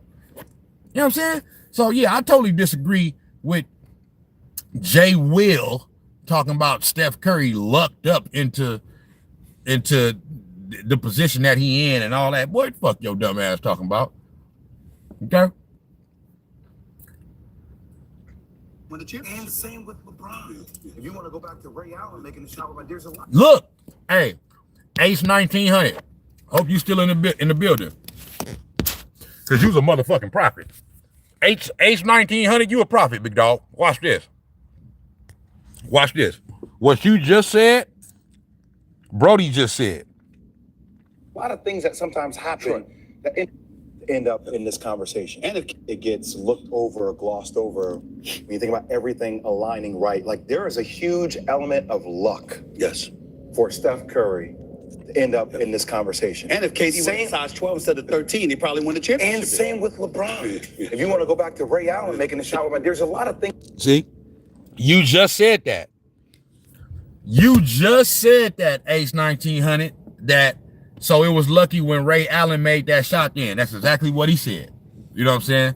So if we gonna talk about luck, now I respect him for that, you know what I mean? Because he didn't just say Steph Curry, he said LeBron James too. So I'm cool. If we gonna say that Steph Curry has some luck, we gotta say LeBron James has some luck too. That's all I'm saying. That's all I'm saying. Ain't no big deal. It's all good. They say a few more things on here that I wanted to respond to, and then I'm gonna get on to my next topic, my last topic. I wanted to talk about Stephen A. Top 5 point guards. You know what I'm saying? Because he said some shit on there that kind of ruffled my feathers a little bit. Times happen. But it just doesn't seem like the ball has been bouncing on KD's side on the luck. But when you look at data, just historically, and the dude's averaging 20. He's the only player in the league averaging 25. But you have to remember something about you, and I'm going to you here. Okay. You're a businessman. Okay, he said it doesn't. He said it doesn't seem like. He said it doesn't seem like it's luck has been falling on KD's side as far as like, you know, like with Steph and LeBron and all that, right? I'm like this, bro. You have to make luck fall your way. You know what I'm saying? Like you gotta force the luck to come your way by how you play and shit. You feel me? So that's my thing with that. And you think everybody in the chat, give your boy a like one time, man. That's not how fuck with your boy on the court. But what I'm saying is, so is LeBron, so is Steph. So they think they have a more expansive view of things. So the leadership elements, habits, all of these other things come into play to contribute to winning. Whereas KD gives the impression, look, man, I'm ball. I'm a ball. I'm here to ball. I'm gonna come out. I'm gonna drop 30. Well, he's just not like had a great shot. Let me see. I want to get this one part. Right. Even without Harden, they would have won it if Kyrie would have won it, right? And this is another thing I don't like that they do. If you look at the landscape of his career, watch this. He's always been there. Like, so if you look at the landscape of his career, so many things had a great shot. James Harden got hurt. He was out there limping around. Exactly. So even without Harden, they would have won it if Kyrie would have won it, right? So see, so this is what I'm saying. This is what I don't like what they do. Now they're giving KD a pass. They're giving KD passes, okay? That they don't be given to, even like I said, I talk shit about LeBron James, but they don't give LeBron James these type of passes, okay? They want to talk about, James Harden was hurt. But what I don't like is Stephen A does this a lot. He'll say something like, if such and such didn't get hurt. Like he says that even about the Warriors in 2019 when we lost to the Raptors. He said, if Kevin Durant never got hurt, they would have swept the Raptors. Bullshit, bro. They was not sweeping the Raptors, bro. And I'm a Warriors fan saying this. They would not have swept the Raptors. I don't give a damn. Now, would they have won the series if Kevin Durant was healthy in 2019? Possibly. You know what I'm saying? They probably would have won maybe in 6 or 7, but it ain't no nigga. That team had Kawhi Leonard. That was Kawhi Leonard at the peak of his powers. Like Kawhi, that was Kawhi Leonard when he was damn near looking like Michael Jordan. You feel me? So I'm not here to be like to revise history and be like, well, if such and such wasn't hurt, then they would have. I disagree. You know what I'm saying? I disagree. Because the thing is, we don't know what would have happened for sure if Kevin Durant wasn't hurt in 2019. We literally don't know. You look at the landscape of his career, he's always been there. Like, he's always been there. And yes, you know, they talk about Steph and LeBron's because of the championships. So it's circumstances outside of his control. Like outside of other bullshit. Other players too. Like if you Injuries, talk about, like he says, Bullshit.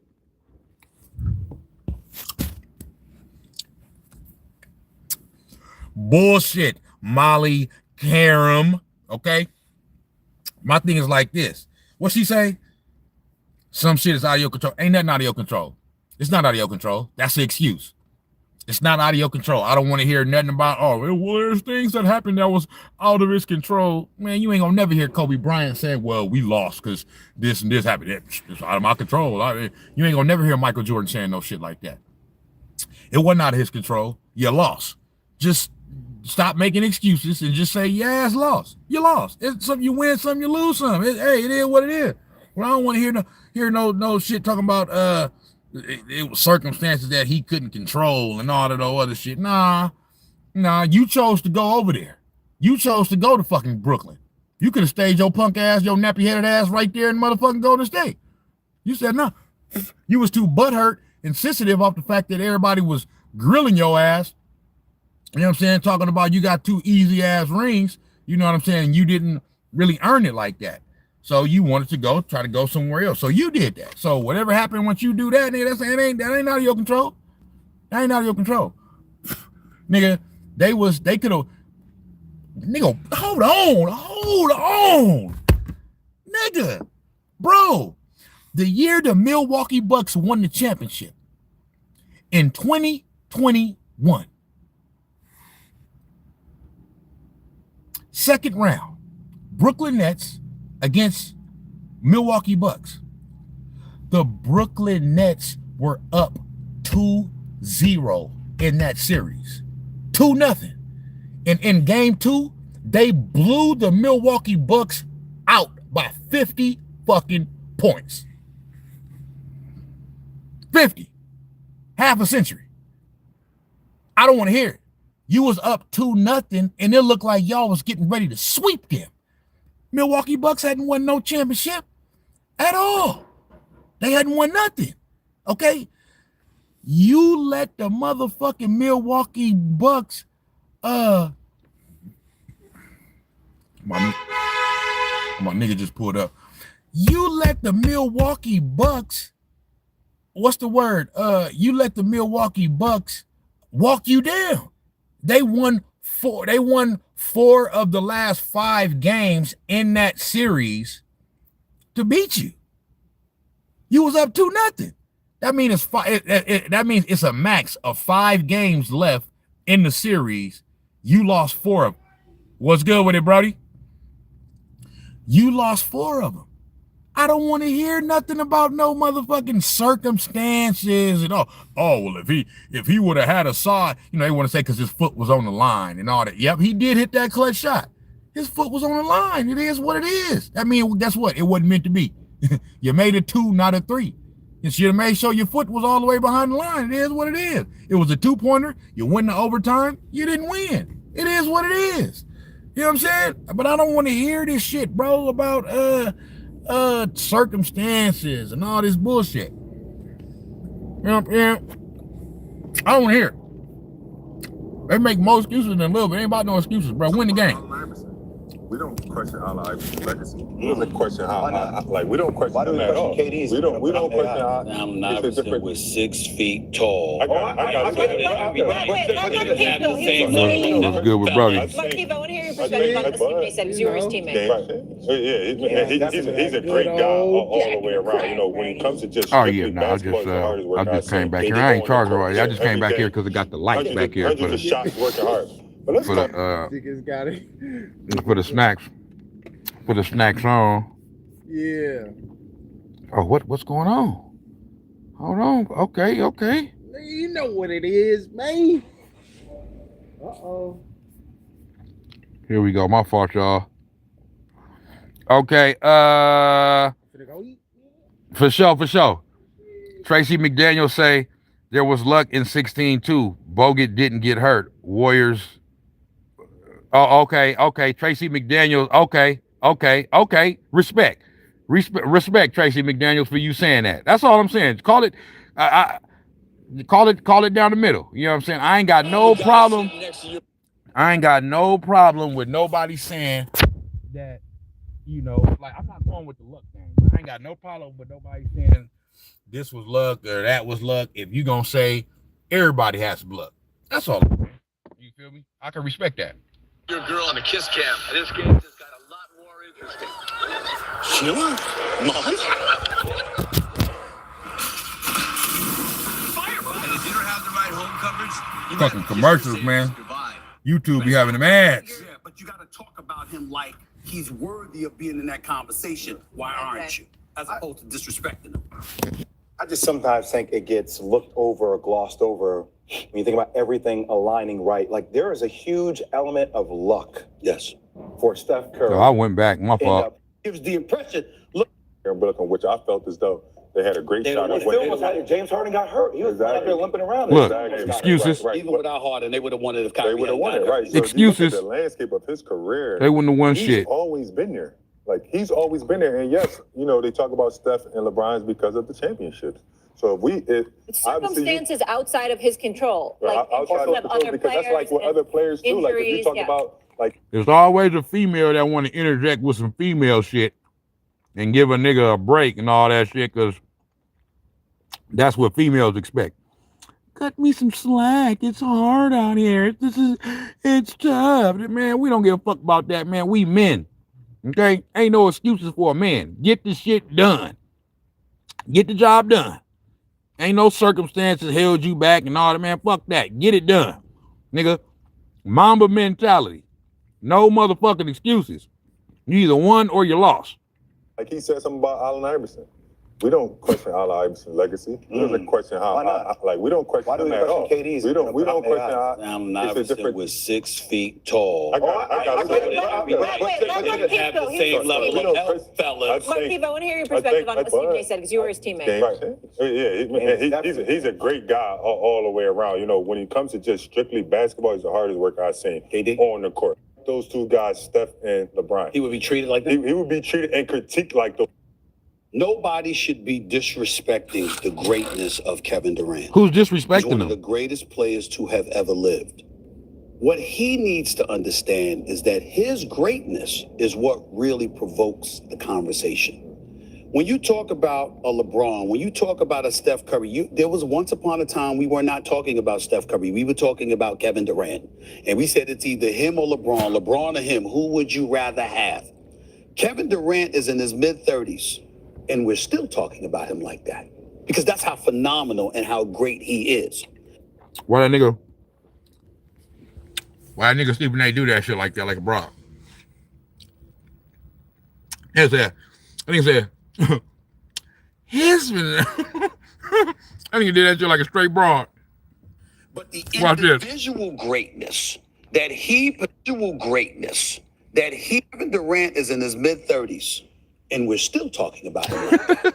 Because that's how phenomenal and You got a how little great sugar he in your is. tank, boy? But the individual greatness that he possesses, there are teams, whether they be executives, owners, former KD. teammates, etc., who have accused him KD Trey of 5. as great as he is as an individual. He could do more to peel out and maximize the talent around him if he wasn't so laissez-faire per se about things beyond him. He's going to go on the court and work on his game all day and every day, self on. But other people, when you look, they found a way to maximize the talent around him. And I don't know how he feels, but you never hear him speaking about that responsibility. About, look, I'm trying to win. I need you to win odds. You've heard that, because what they're saying is, as great as you are, as great as your resume is, you should actually have more than 2 championships. That's how people feel. That's a test. Okay, that was one of the last things I wanted to talk about on this subject, because he said that Kevin Durant is so great that people expect for him to have more than 2 championships. That's false. That's false. It's not that we expect for him to have more than those 2 championships. I mean, because and nobody's entitled to win championships. Like, you got to earn them shits. So it's not that we feel like he should have more than 2. It's just that what we're saying is that the 2 that you got, people look at it as though, like I've always said to me, and this is my team. I'm a Warriors fan. I'm right here in the Bay Area. People, I said that those 2 championships for Kevin Durant, not for Steph, Clay, and Dre, because they was already there. They already won a championship. So, but for Kevin Durant, those 2 championships were the 2 easiest championships that any superstar has ever won in the history of sports. So we're not saying that like he don't get the backlash because, oh, you only got 2 rings. Nah, it's hard to win a championship. So, you know what I mean? It's not that he only got 2. It's that how he got those 2. You know what I'm saying? That's what the issue is. You feel me? Now, it might be a little bit different if, let's say, the Golden State Warriors had never won a championship, but they kept getting close. You know what I'm saying? For 2-3 years, they kept getting close, and then Kevin Durant came over there, and then they won the championship. He got him over the hump. Okay, he may be looked at a little bit different then, but the fact that they had already won a championship, and then the next year, they basically should have won a championship again. You know what I'm saying? They won 73 games, and they had to go through you to get to the finals. You had them down 3-1 and choke that shit down. You know what I'm saying? And then you want to go join the team a month later. So that's what people are saying. My bad, y'all. Hold on. I think my shit tripping because I know y'all in here saying something and my chat is not moving. So, or maybe it, oh, my fault. My fault. It was moving. Hold on. All messages.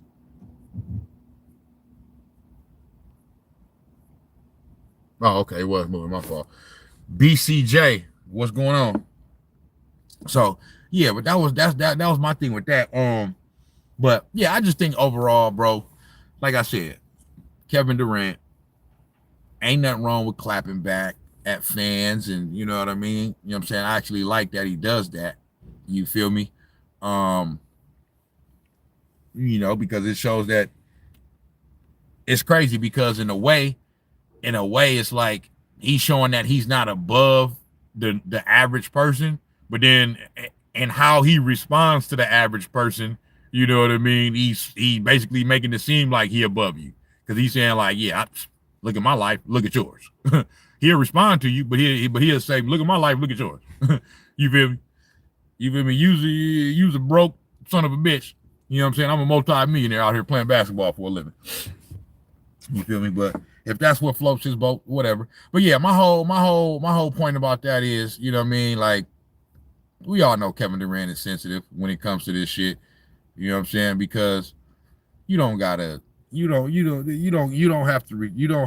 Let me try to find a Magic Johnson one. Let me see. Magic. I want to play the little clip that Magic Johnson said about this shit. Magic Johnson, first take. Kevin Durant. Let me see if that shit pop up. Yeah, it did.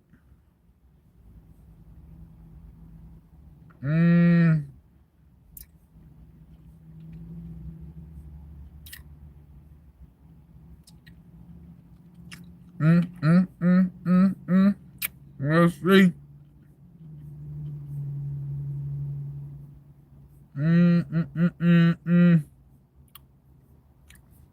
Let me try this one.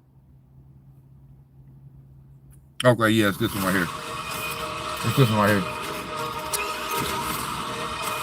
Everybody in the chat, give your boy a like one time, man. Fuck with your boy.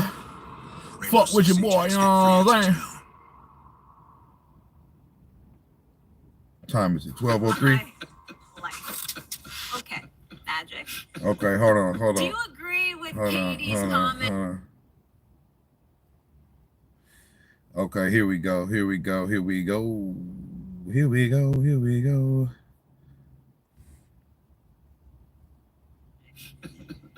you agree with Katie's comments and how he handled that, defending his legacy? Well, Molly, we're in a new age, so people go back at people. Now, athletes do. If someone hit you, are you hitting back like that? No, I don't have time to be worried about that. I'm sitting on Stephen A's show with you, and I got.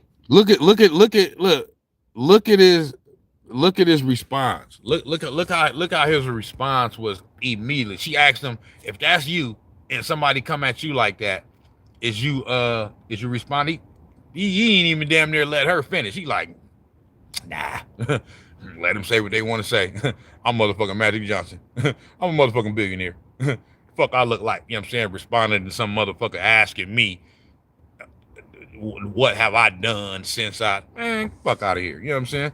So, but, and that's just that, like I said, ain't nothing wrong with responding, but I think that's the overall like consensus for most of these NBA players and most people, you know what I'm saying, would be like, man, if I'm on like that, boy, I don't give a fuck what these niggas talking about on the internet. Run your motherfucking mouth. That shit don't mean nothing to me. Got my double breast on. I'm getting ready to go to Europe tomorrow.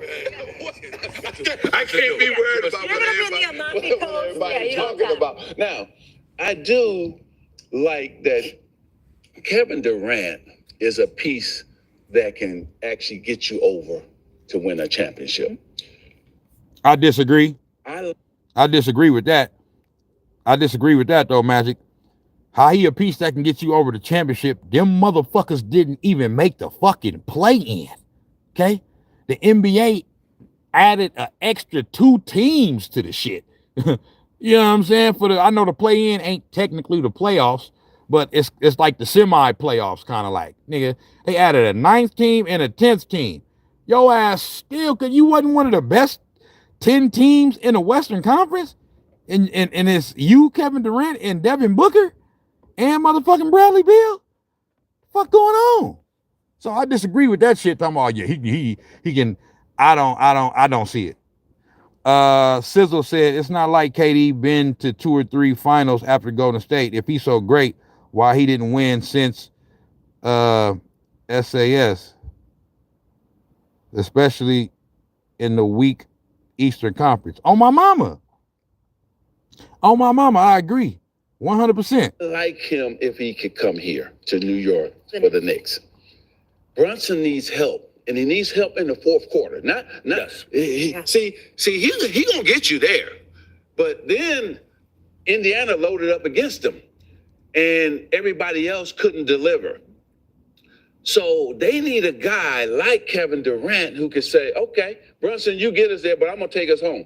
It reminds me of Shaq and Kobe. Hey, Shaq, you get me to the 4th. Kobe said, "I got it. I'm gonna take us home," right? And so you need. But that's pretty much it. I just wanted to play that little part. Kevin Magic Johnson was like, nah, I'm not responding to all that. Regular say nah, cause like the idea that teams should be willing to give shit up for a 37-year-old KD is insane to me. I agree. I don't think he quite 37 yet. I don't think he only think he's 35 right now, about to be 36. But I get your point. You know what I'm saying? Like, I just got through saying earlier, like, bro, he's 35, almost 36, and he seems to be, you know, he don't got like major injury problem. I mean, he's had some you know, a few major injuries in his career, but usually his injuries, you know, be kind of like knick-knack shit. It may keep him out a week or 2 or whatever, you know what I'm saying? But it does seem like the more and more his career goes on, he's starting to get hurt a little bit more. Like this year, you know, I understand I just got through talking shit saying that they didn't make the play-in. That was kind of like part of the reason. He was hurt in some games, but that wasn't the full reason though, like at all. Like it was a lot of games where he was there and they lost to some, they was losing to some bad teams. Like the Phoenix Suns were a bad team. Like, it's not even, you know what I'm saying? Like, they were a bad team. So, yeah, it just is what it is.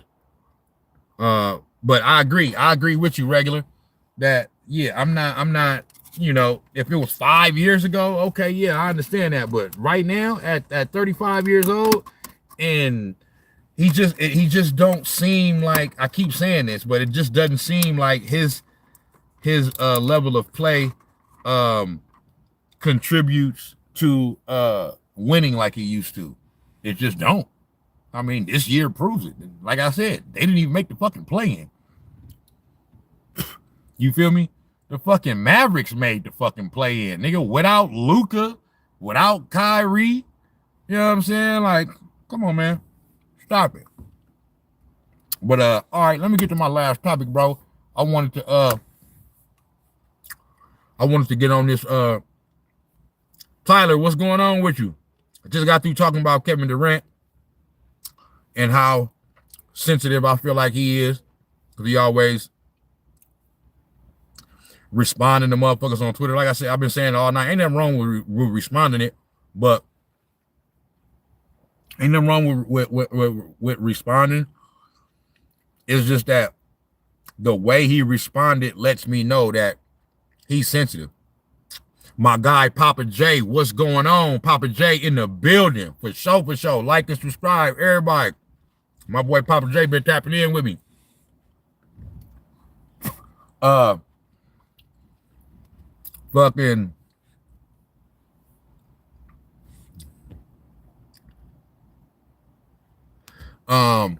Yeah, though. What the fuck was I saying, bro? That's why I'm finna stop smoking weed, bro. Cause like I be forgetting shit hella fucking quick and shit. You know what I'm saying? Tyler said, just sub. You keep it real. 100, man. Appreciate it. Much love. Much love, man. But what the fuck was I saying? Kevin Durant fucking, you know, he just when you it's the way he responded. So when you respond on some having to go down the list of your career accomplishments and to try to prove to a random on social media, like that shows that whatever he said got to you at least a little bit. At least a little bit. You know what I'm saying? Like, bro, like I said, whoever bro was, you know what I'm saying? That tweeted at Kevin Durant, bro, he know what you done did in your career. You don't gotta go reciting what your whole career statistics and all that other shit, bro. So that's my thing. You know what I mean? He just showed how sensitive he is. But let me get to this other shit. I wanted to talk about Stephen A.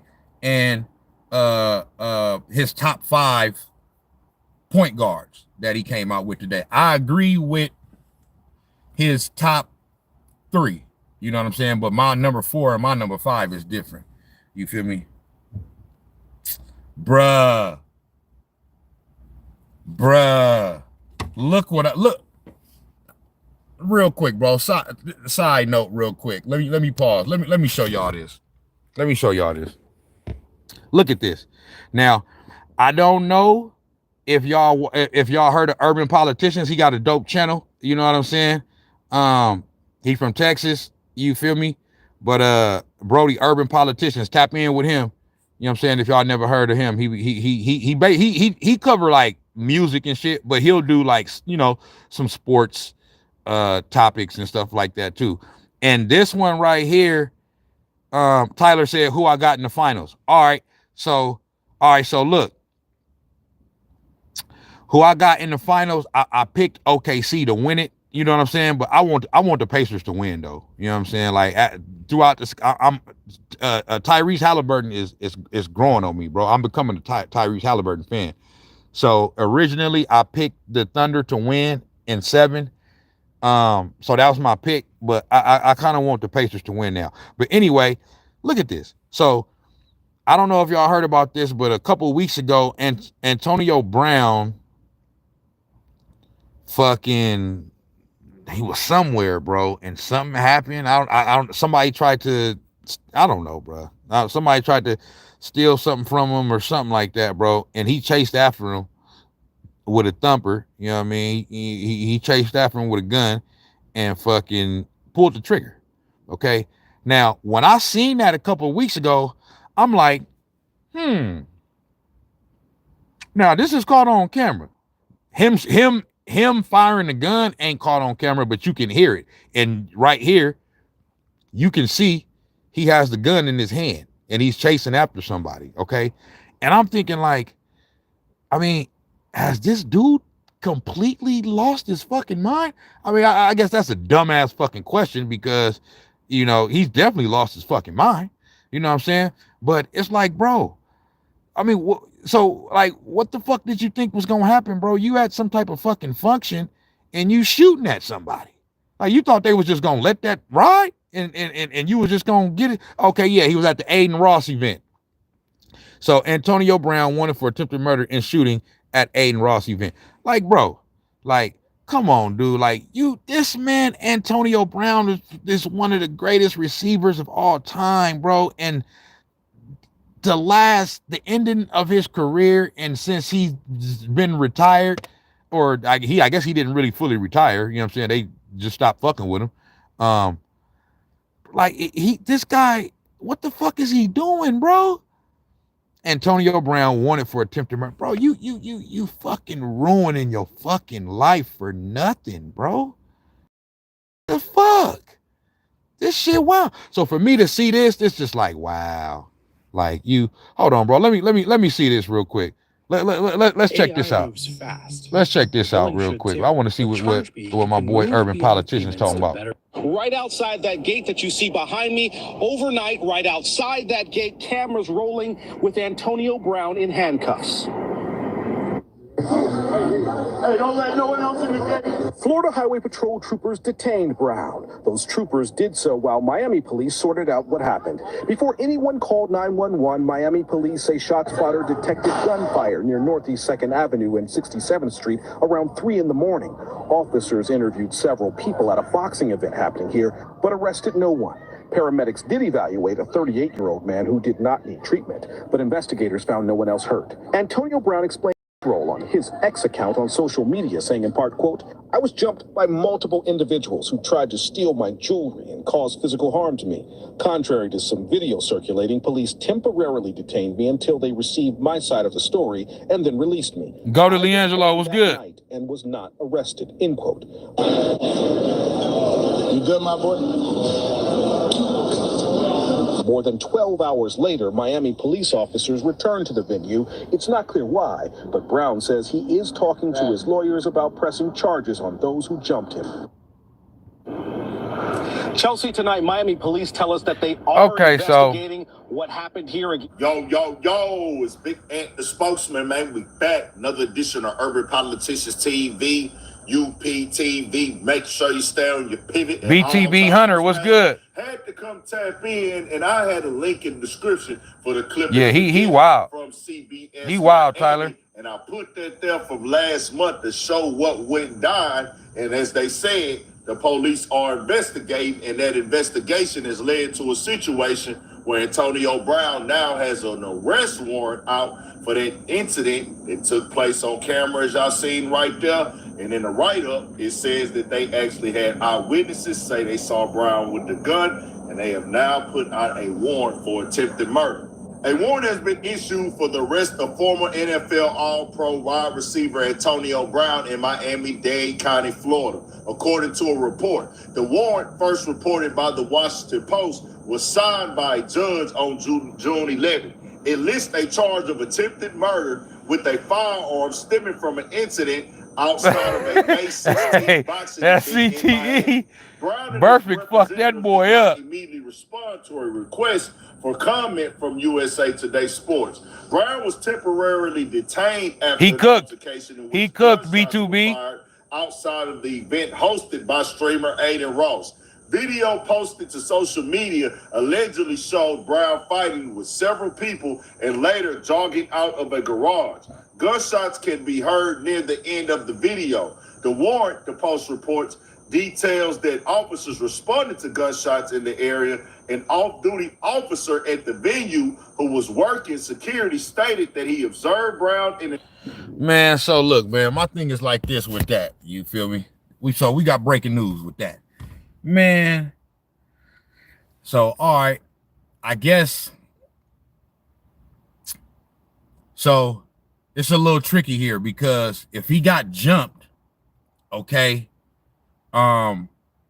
there may be a little wiggle room there, you know what I'm saying, for like self-defense kind of thing or whatever. But where that gets kind of tricky at is because we see him on the video running after somebody.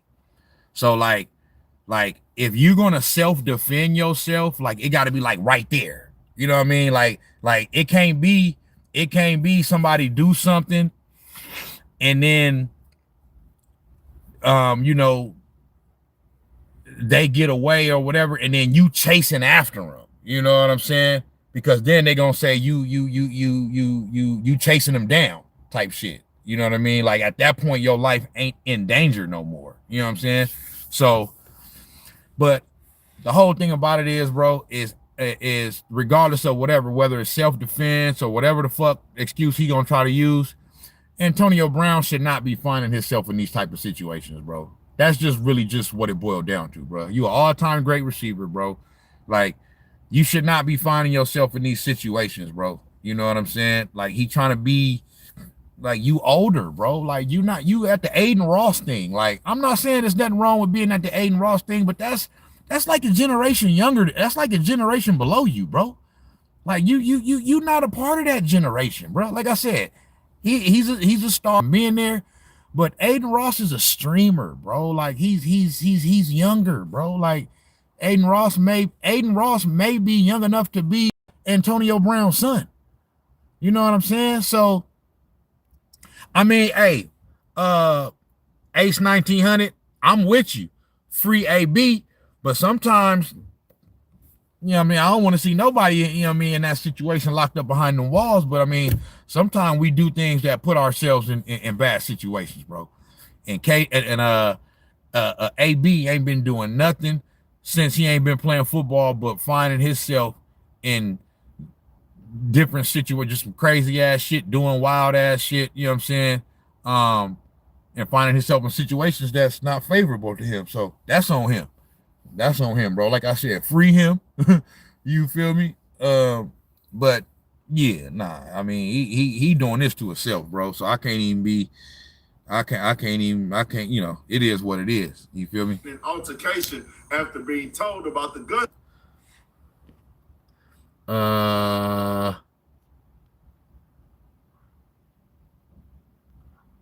Go to Leangelo said, of course, that motherfucker Aiden Ross was a part of it. Yeah, that he was at Aiden Ross function. That was Aiden Ross's function. That's what I'm saying. Like, but that's damn near like for kids and shit, bro. Like, I know not literal kids, but I mean that's for younger people, bro. Like AB damn near pushing 40. He damn near my age. You feel me?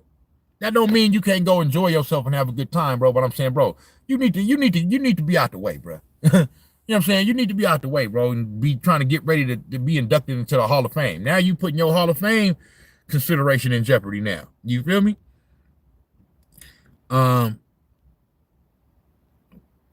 Tyler said, well, people, this what happens when you act like you ain't got the first sense. On my mama. Like he out here wilding out, bro, and then sometimes when sometimes these famous people, these athletes or whatever, bro, they get to a point, bro, where they've been so pampered for so long, bro, and everybody just kissed their ass that they start to feel invincible. Like you could just do whatever and there's no consequences because you Antonio Brown. And that shit, it just don't work like that. You feel me? And especially him, he seemed like he off in the head. You know what I mean? Any motherfucker that, like, I knew he was off in the head when, listen, bro, Tom Brady went to bat for this man. And I understand. He was on that team that won the Super Bowl with the Buccaneers, so he did help. But I'm saying, bro, like, Tom Brady, he went to bat for this man to get him on the team. What's the coach? Bruce Arians? Bruce Arians didn't want fucking Antonio Brown. The only reason why Antonio Brown was on the Buccaneers was because of Tom Brady. Tom Brady brought that man to his house. Let him spend the night at his motherfucking house with his wife and kids. Okay? Just for Antonio Brown to turn right back around next year and fucking and switch on Brady. That was it. Once you backstab Tom Brady, that's it. It's you done, bro. You done. You come saying that shit about Tom Brady. This is Tom Brady, bro. Not only is it Tom Brady, bro, he went to bat for you, bro. So after that, you done, my nigga. Your career was over after that. You not getting ready to disrespect the GOAT. You know what I'm saying? And then he started doing hella shit, tweeting shit. He tweeted a picture of him with Tom Brady's then wife, Giselle. After they won the Super Bowl, I guess Giselle hugged him or something like that. You know what I'm saying? Hugged Antonio Brown because everybody was just on the field celebrating and all that. So Giselle was down there seeing Antonio Brown. They, you know what I mean? So they hugged and whatever. Everybody happy. They just won a Super Bowl.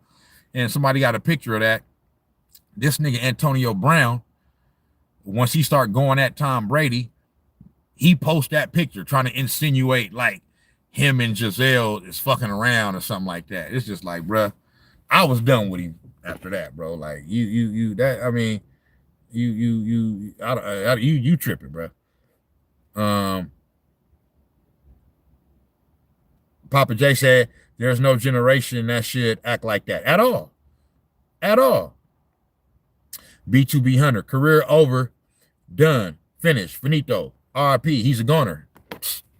Facts. Ain't nothing but facts. You feel me? Attempted murder? Bro, you got a warrant for attempted murder? Bro, your life is on the line now, bro. They trying to send you to prison. They trying to send your ass to prison, bro.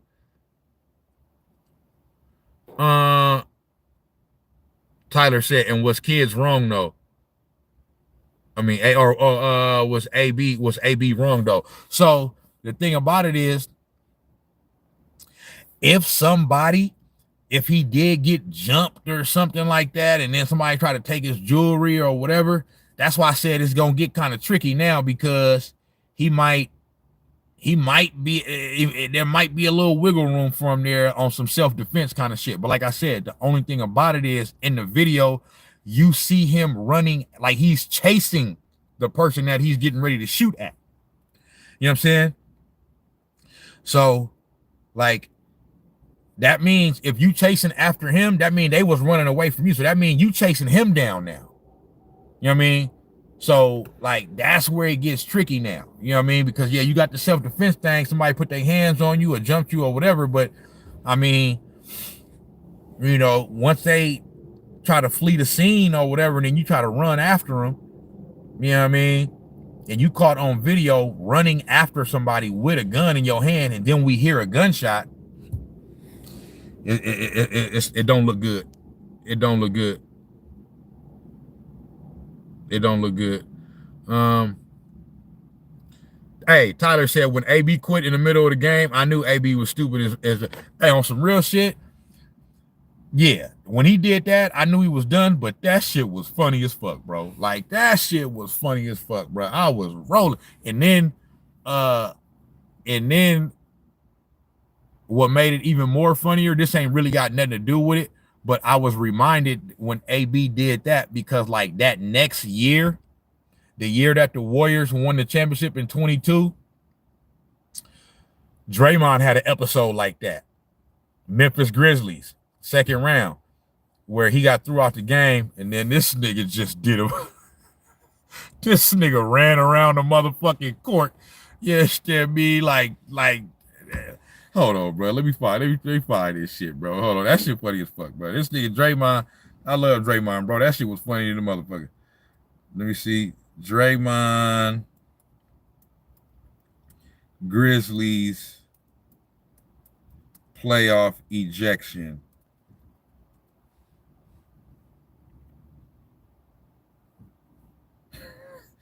It's this one right here.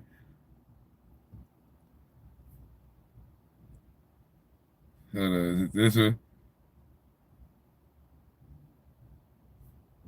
Is it this one?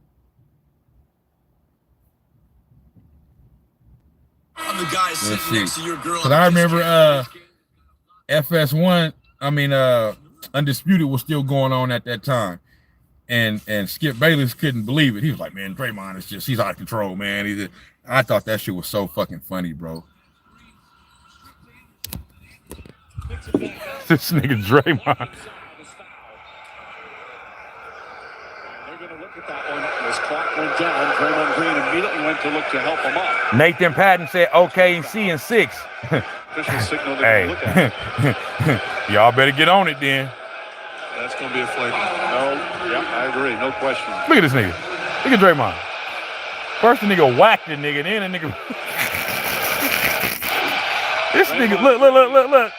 Running around the floor. It appears they haven't announced it yet. James Harden. Look at this nigga. And Steve Kerr's reaction. Yep. is a huge call. And they won this game too. They end up winning. The foul's been upgraded to a flagrant foul penalty 2. Draymond Green has been ejected for the windup to the face. This nigga Draymond is something else, bro. Jersey and the throw down to the ground. Wow. Green running around the floor. Draymond Green running around the floor. Look, teammates like they haven't announced it yet. this nigga wild. Steve Kerr's reaction. Hey, this nigga Draymond is a class act, bro. Hey, I always said, bro. I always said that, bro. They gonna make a move like how they did the Last Dance for the Bulls '98. They like the Warriors dynasty is gonna have like a documentary or something, bro. They have to go like, cause like the story is so fucking like they have all the elements, you know what I'm saying, of like a documentary or some shit. Like you got the golden boy superstar player and Steph, you know what I'm saying? You got Draymond the villain, you know what I mean? Steve Kerr, Klay Thompson, then Kevin Durant came, and then it was drama, and then like they have all the elements of a great documentary, bro, or a movie about them, about the dynasty. And so I know they gonna do it. Oh shit, Kendrick Lamar. I'm gonna get to my last point real quick though. But Kendrick Lamar performed in Toronto tonight. Man, I will keep over things, man. I don't know. I'm in the air. Okay, does this ring a bell? Drop. Drop. Drop. Drop. Drop. Drop. Drop. Drop. Drop. Drop. Drop.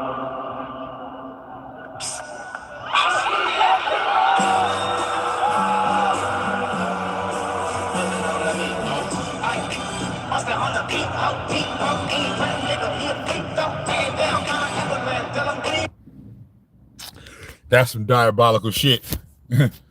To perform the diss song in the nigga hometown. That's diabolical to the motherfucker. You understand me? Yeah, me. That's what the kids say nowadays, diabolical.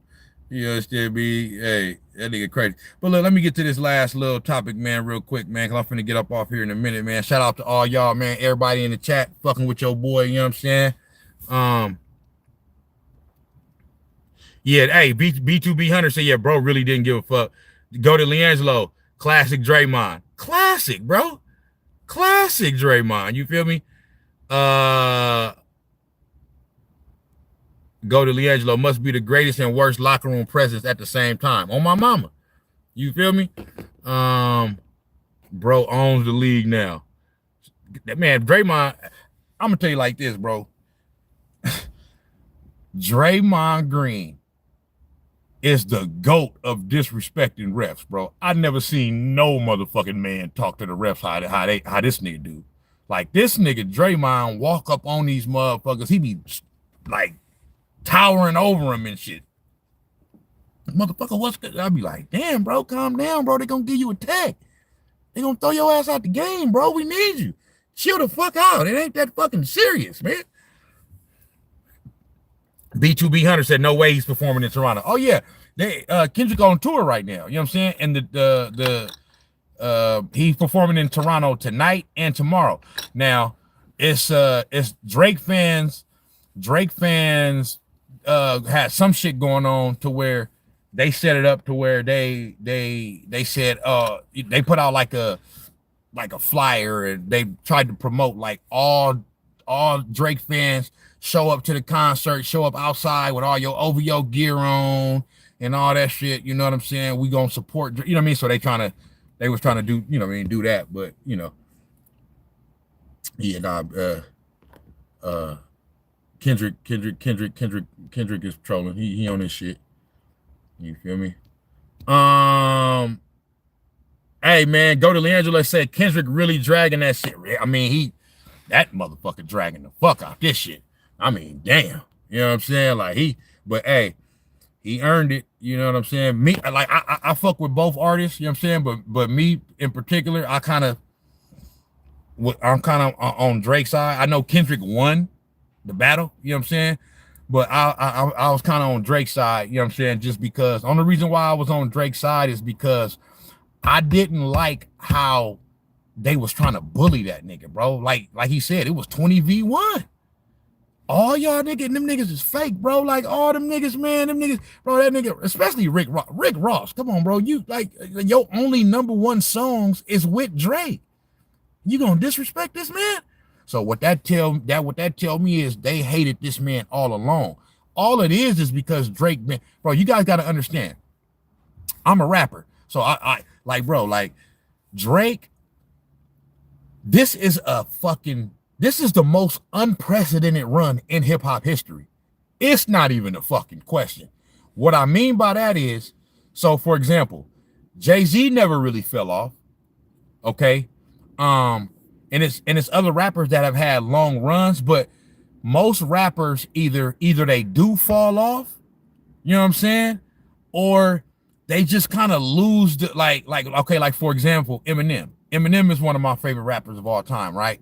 And I feel like Eminem is a better rapper now than he was when he's always been a dope rapper. He's one of the greatest of all time, but I feel like he's a better rapper now, technically, than he was when he first came out. However, just the, like, his prime, you know, was, you know, Slim Shady LP, Marshall Mathers LP, and the Eminem Show. You know what I'm saying? Like, that was his prime. So it's like, he still puts out like good music overall. You know, we might not like every song that he put out, but you know what I'm saying? Like, he still puts out good music overall, but it's not and he still sell records. He's still one of the biggest artists, but it's the fit, like the feel ain't the same as far as like how am I trying to say it? Like, but I mean, but that happens, bro. Like, Eminem came out in 1999. You know what I'm saying? So you feel me? We've known him for 25 years now, bro. You're not supposed to stay like the #1 dude for 25 years, especially in hip hop. It don't work like that. So what I'm saying is, with Drake, from the time he came out in 2009, all the way even up until now. Okay, I know he lost the battle, but he ain't fell off or nothing like that. Bro, he has never fell off. Like, he's always like been at the top, the most streamed, the most everything, you know what I'm saying? And the reason why it's been like that for Drake is because Drake, like, is something about Drake where he got men and women. We all know, like, the bitches fuck with Drake, but the thing about it is dudes fuck with him too. So that's the reason why. So usually it's either like you a rapper that got a huge woman fan base, or you got a huge male fan base. You know what I'm saying? But he got both. So that's the reason why he's been able to. And so from the time that he came out in 2009 all the way up until now, he ain't never fell off. You know what I'm saying? He ain't never retired.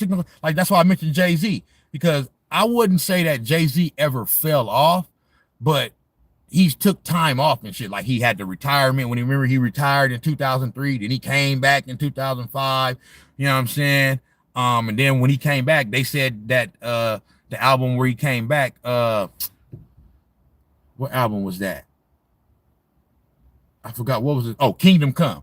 Like, they were saying that wasn't a good album. I liked it, you know what I'm saying? But they said it wasn't a, you know, and then, but after that, then he came with the American Gangster album, and then he started to get back on the shit. But I'm saying, like, Drake ain't had none of that, you know what I'm saying? So the run that Drake has been on it's the most unprecedented run in hip hop history. Nobody has ever been at the top for fucking 15 years straight. Like, that's just ridiculous, you know what I'm saying? Not in hip hop, you know what I'm saying? So, but yeah, I took a liking more to Drake's side in the beef, just because I'm like, damn, bro, y'all gonna jump the nigga? That was some cold ass shit right there. So, but yeah, Kendrick doing this thing. B2B Hunter said Draymond or Dylan Brooks. Come on, man. You know it's Draymond Green all day. You know it's Day. You know it's Day. I like Dylan Brooks too, though. But you know it's Day. Yeah, I mean, hey, go to Leangelo said Drake. Man, listen, on that motherfucker. Now, I like Not Like Us, okay? But I do feel like Family Matters was overall the best song in the battle. You know what I'm saying? That's just me. That's just my opinion. Not Like Us is a dope ass fucking song. You feel me? But I feel like overall Family Matters was the best overall song. And I feel like A$AP Rocky and Rick Ross got it the worst. Like he killed them niggas. You know what I'm saying? And The Weeknd, he told The Weeknd, he said weekend music getting played in clubs where them boys got a little more pride. You feel me? I said, wow. Wow. That nigga told Rick Ross, that nigga said, nigga, read me my Miranda rights. You motherfucking cop. You feel me? Yeah, Family Matters for sure. Jax Martin say Kendrick or Drake. I fuck with both of them. But I gotta go Drake. You feel me? Go to Leangelo said his material ain't the same though. I actually disagree. I actually think that may be kind of like start to be kind of like a part of the problem is that his shit is still the same. He kind of like still talk about the same shit, the emotional shit, bitch broke his heart, and then, you know, all the he the gold and all, you know what I'm saying? But yeah, he still I feel like he still put out, everybody got their opinion. It's all good. All right, but I still feel like he put out dope music. You know what I'm saying? All right, but he getting ready to come. Pause. You know what I'm saying? He getting ready to come back when he got the Iceman album finna drop. You know what I mean? He finna drop a new album called The Iceman. So we finna see what he talking about. B2B said, can we feature? What you mean by that? He was fucking broke, of course. Go to Leangelo said, cause he was fucking broke. Of course he was spitting. For sure. Like are you talking about when I was talking about Eminem? Yeah, like Eminem, I feel like, man, Eminem is better now. Like, and when I say better now, I'm not saying he was whack back then. He was, nigga, he had to, we all, hey, Renegade, come on, man. That nigga watch Jay-Z on that song. You feel me? But so he always been dope. But it's just like he done got so technical with his shit, bro. When you lit like okay, like for example, you know what I'm saying? Like this shit right here. Like this is fucking ridiculous. This come from, I'm telling you, like Eminem is a rapper's rapper. I mean, so I like, okay, let me see Eminem. This shit right here, bro. To be able to do this shit, bro. Like, bro, like this is wizardry to be able to do this shit. And he wasn't doing this type of shit that I'm about to play early in his career. I'm talking about Eminem. He always had bars though. But come on, bro.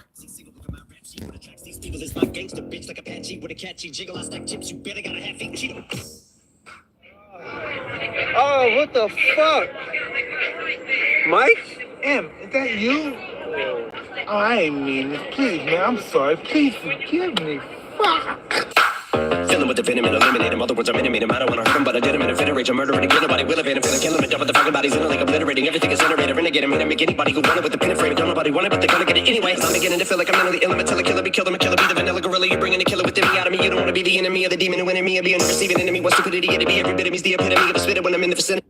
Like, bro, like, dude, you guys don't understand, bro, how hard that shit is to do. Like that's like that's a fucking gift right there, bro, to be able to do. And you can understand what he's saying. Like he's actually saying words. At some parts, it may be sound like he's saying, but no, he's saying shit. You know what I'm saying? Like he's actually saying shit, bro, and he's enunciating his words. You can understand what he's saying. Like that's ridiculous, bro. So that's what I mean when I say I feel like he's better now than he was. Now overall, he may not have the same. It's hard to say, bro, because Eminem is still, bro, one of the biggest rappers in the world, bro. But It's just the impact though of like when he drops something. Yeah, we gonna, you know, I know everybody, oh, don't nobody, man, they don't listen to Eminem in the hood like this. Man, I never understood that either, because like, for one, in the hood we did listen to Eminem. You know what I'm saying? Yeah, it may not be a whole bunch of niggas riding around listening to Eminem, but the whole thing is, bro, it's the entertainment business, it's the music business, bro. It's about selling records. So like, I'm gonna just say this may sound, but it's like that's good that he ain't just getting played in the hood. He wouldn't be as successful if it was only niggas listening to him. You know what I'm saying? Like, so that's the objective, to like be worldwide. You know what I mean? You want as many motherfuckers paying attention to you as possible. You feel me? So that's not a bad thing. You know what I mean? All right, I keep fucking go to Leangelo said Eminem on the trap beat is still crazy. Crazy as fuck. You feel me? Justin DeSando say M is the GOAT. I got him number 2. He's my second greatest rapper of all time after Tupac. You feel me? I ain't put nobody above Tupac. Like, that's just, Tupac was just, you want to talk about impact? Please. You know what I'm saying? That nigga started this gangster shit, boy. Now, I'm not saying literally like NWA is one, but I'm saying like as far as like Pac was the first rapper. Pac was the first rapper that was getting shot up and shit. And like, you know what I mean? Like what's going on right now in hip hop and what's been going on, like was like started with him. You know what I mean? So like Pac was the first rapper to be like hella tatted and shit like that. Before that, I'm not saying no rapper like didn't have tats, but like he was the first rapper to like be like super tatted up, you know what I mean, and all that, you know what I'm saying? And then once Wayne came and he started getting tatted, and he took it to the next level, you know what I'm saying, because he got all the full body but I'm saying that started with Pac. And then once Wayne did it, okay, then that's when that started the whole trend of everybody getting tats all on the neck, the face, and like Wayne started that shit. But I'm saying Wayne got it from Pac. He just took it to the next level. But the root of it is Tupac. And Wayne even said that. You feel me? So yeah, Pac, I ain't put nobody above Pac. You feel me? Jet say Nas and Lauryn Hill are male and female ghosts. I got Nas in my top 5. You know what I'm saying? I got Nas in my top 5. Ice Cube. Listen. Ice Cube, one of the greatest rappers of all time, bro. Stop playing with Ice Cube, bro. Like this Cube we talking about. You know what I'm saying? Like, hey, Cube was that dude, bro. On everything. One thing we not gonna do is forget what Ice Cube was. You know what I'm saying? NWA, come on, man. Stop fucking playing. And not even that. And once he went solo, you feel me?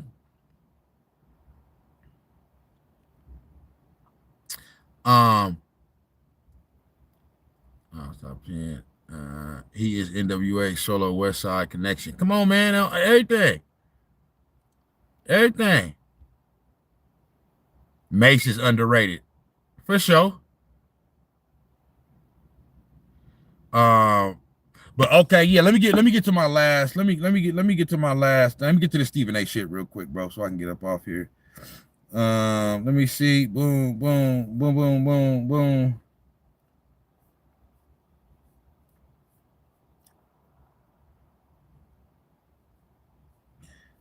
Boom, boom, boom, boom. Let me see.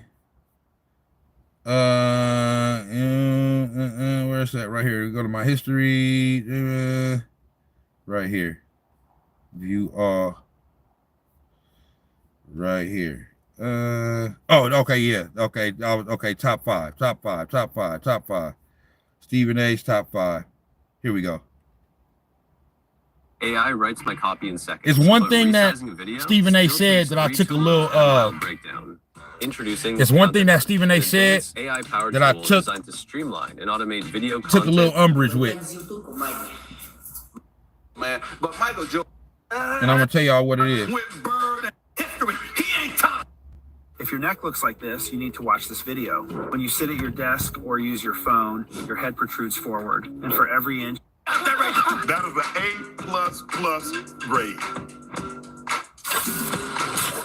Okay, here we go. Up and down. I got the magic man in the house. I got my boy Jay in the house too. Because why? The subject matter. The top 5 point guards of all time. Now this man was a National Player of the Year, the National Champion, one of the greatest college players ever. Okay, you understand?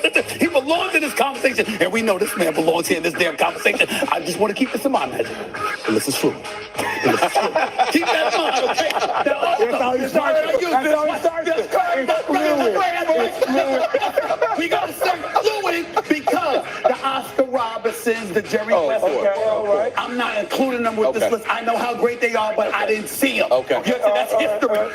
Okay, so that's what I took a little umbrage with right there, that first part. You know what I mean? I'm gonna continue to play the list. My bad. I know y'all want to see what his list was, but the reason why I took a little umbrage with that is because so he said that he's not going to include Oscar. I got Oscar Robertson in my top 5 all time point guards. I got him at number 4, but he said he's not going to include Oscar Robertson because he didn't see him.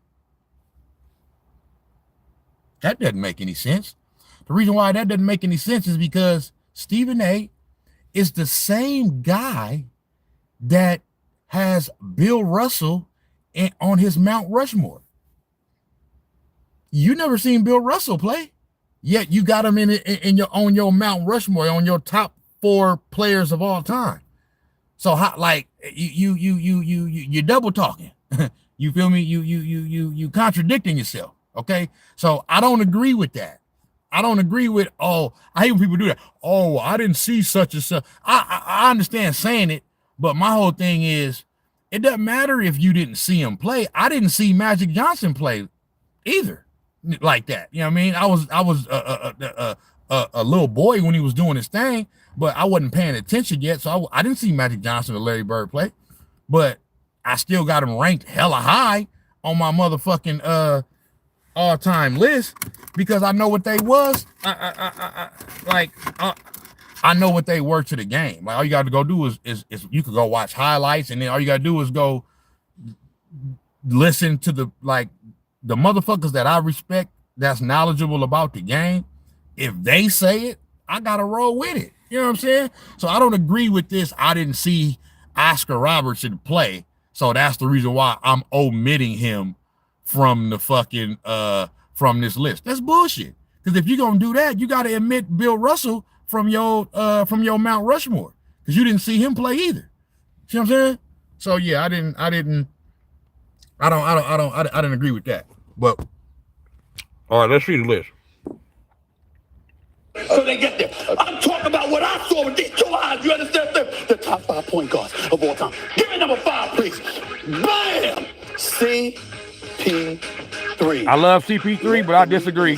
On several occasions, he's one of the all-time great facilitators, controls pace, controls tempo, a leader. Yeah. Knows everybody's job, everybody's accountability. It's Basketball bros. I agree with you about John Stockton. I'm gonna get to it though. Who am I gonna pick? Because the glove was that dude defensively, but offensively and running and being a facilitator, that's CP3. Gary Payton never averaged more than 9 assists a game. Gotta close that line. CP3 top 5. Number 4, please give it to me. Bam! JC King. Did you see this, brother?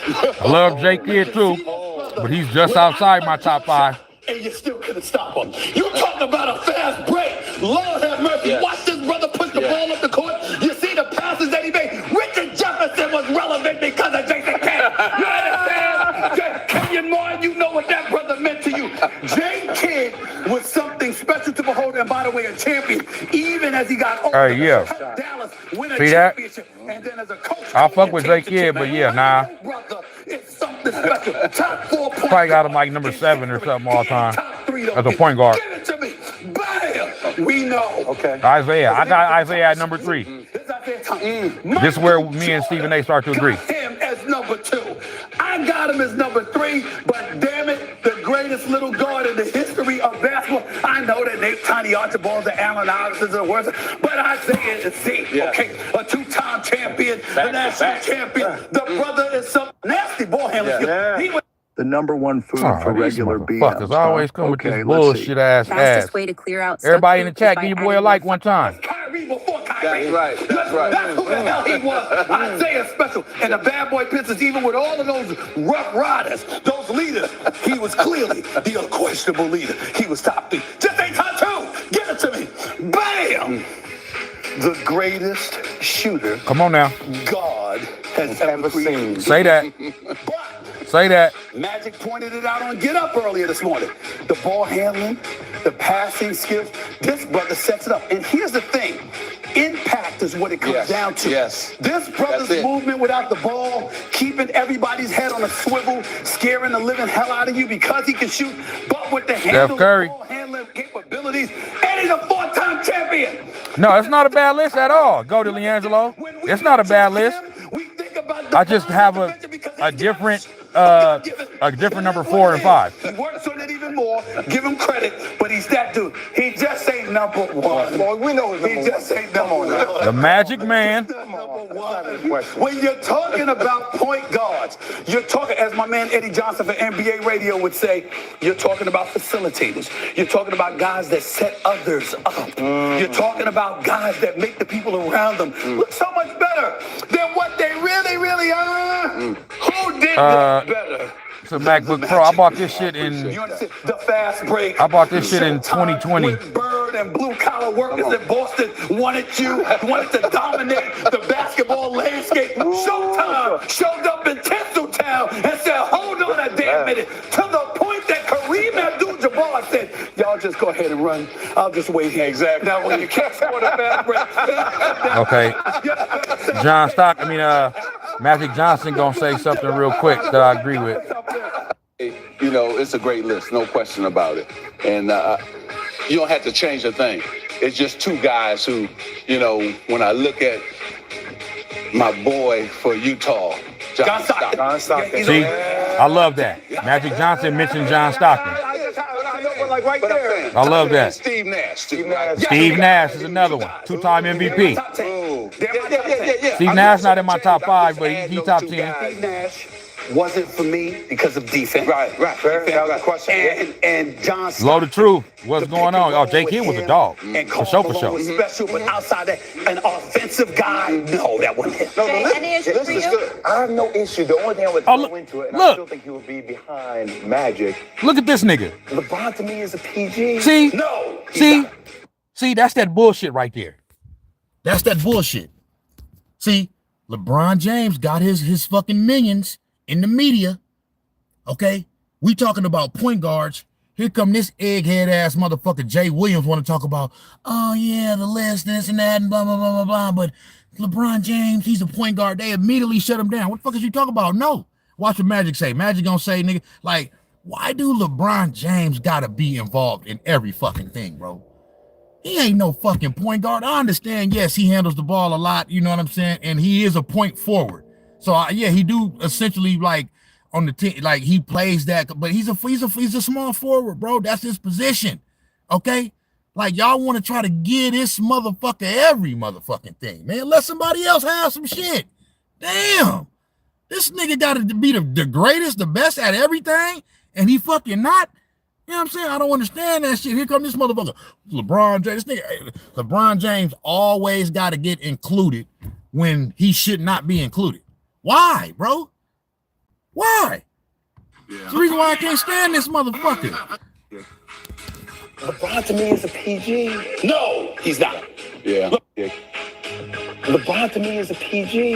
No, he's not. Yeah. LeBron James. Talk about LeBron. He's a point guard. Yeah. How would you categorize this game? I think a point. Tyler, right on for tapping in, bro. I'll see you on the next one. One thing, his greatness was all at the forward position, but he had the ball in his hand. All right, look.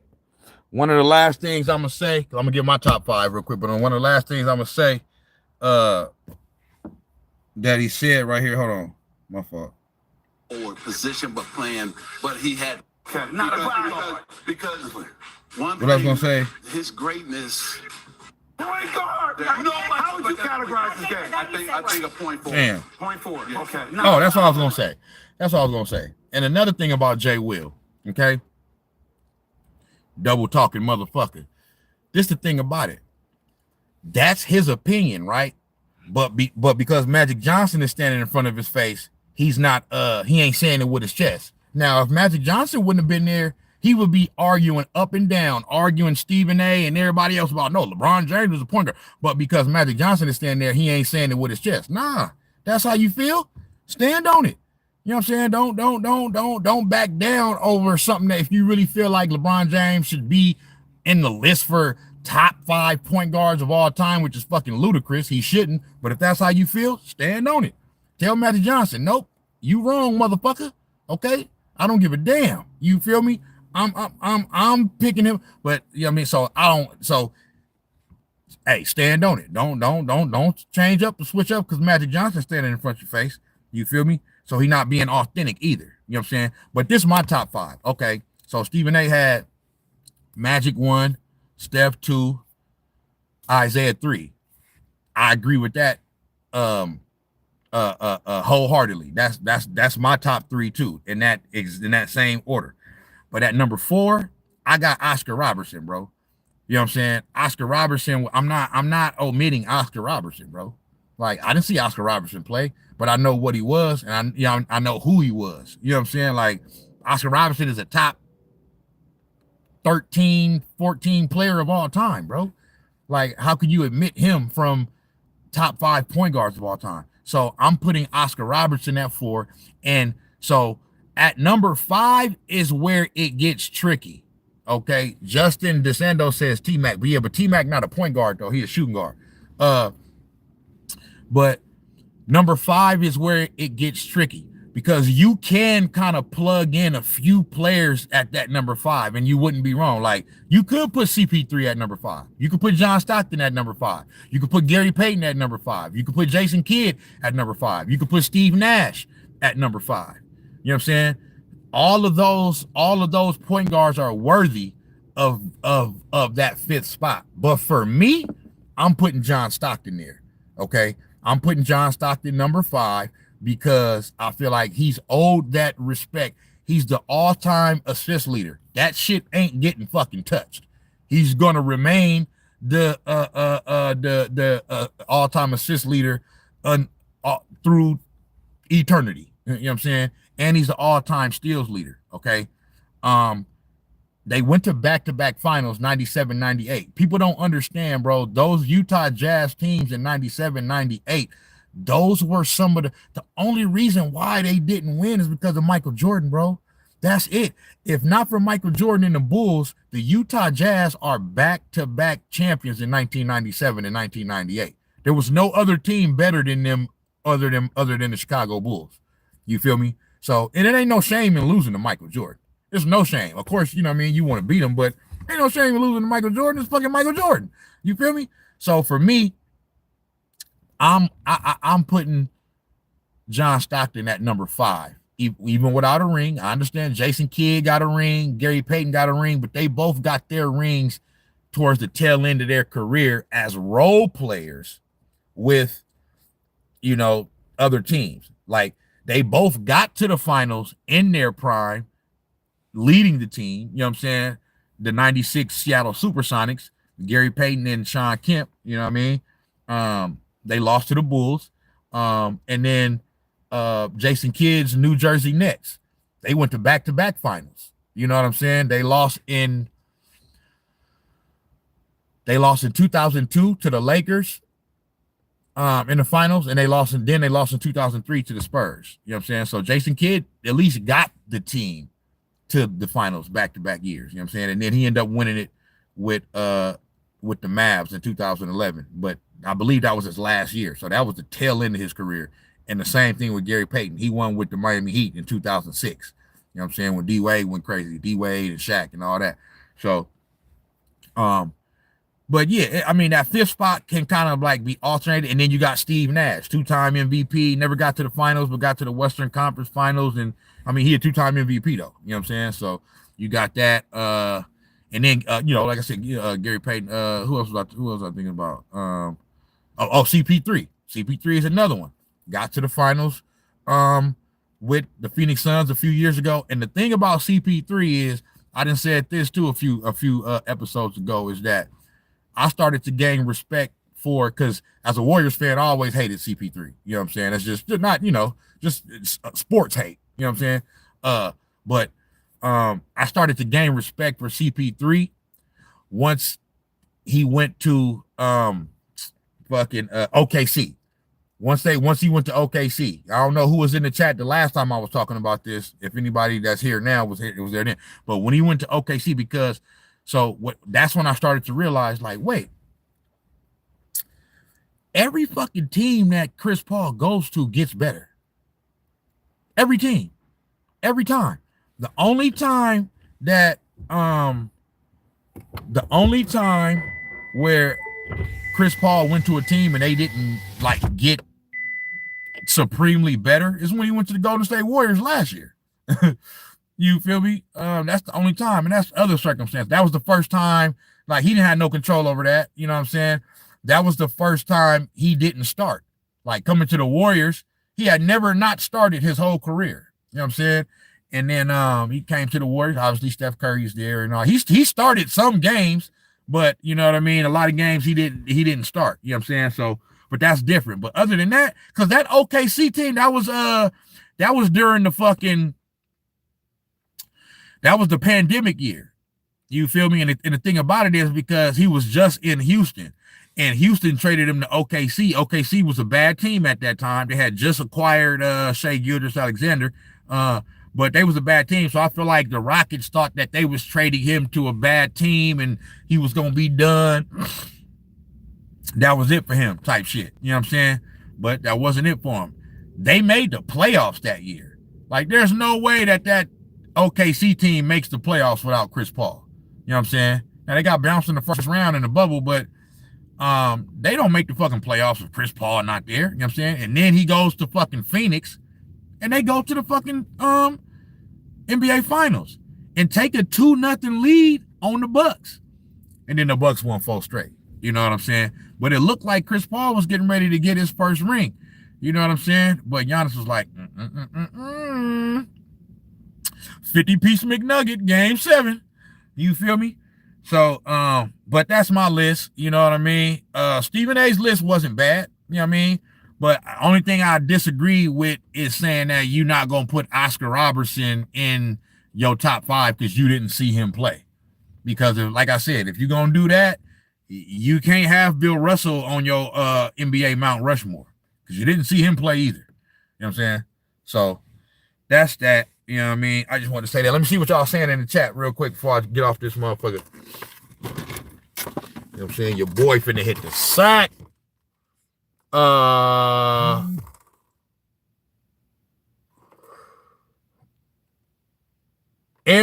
of Truth said MJ put up 38 on food poisoning. Come on, man.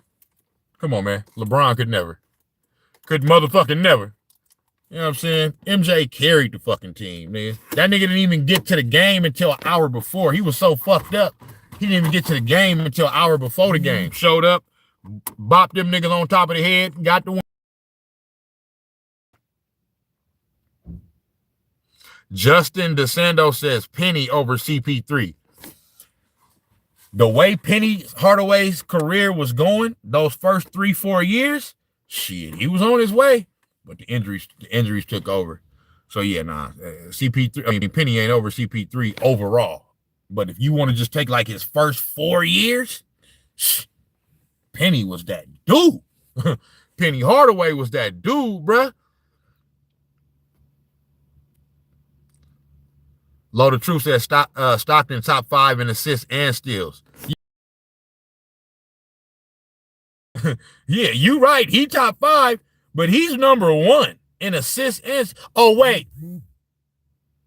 Did somebody pass... Let me see. Did somebody pass him up in assists? No, I don't think nobody passed him up in assists. Hold on.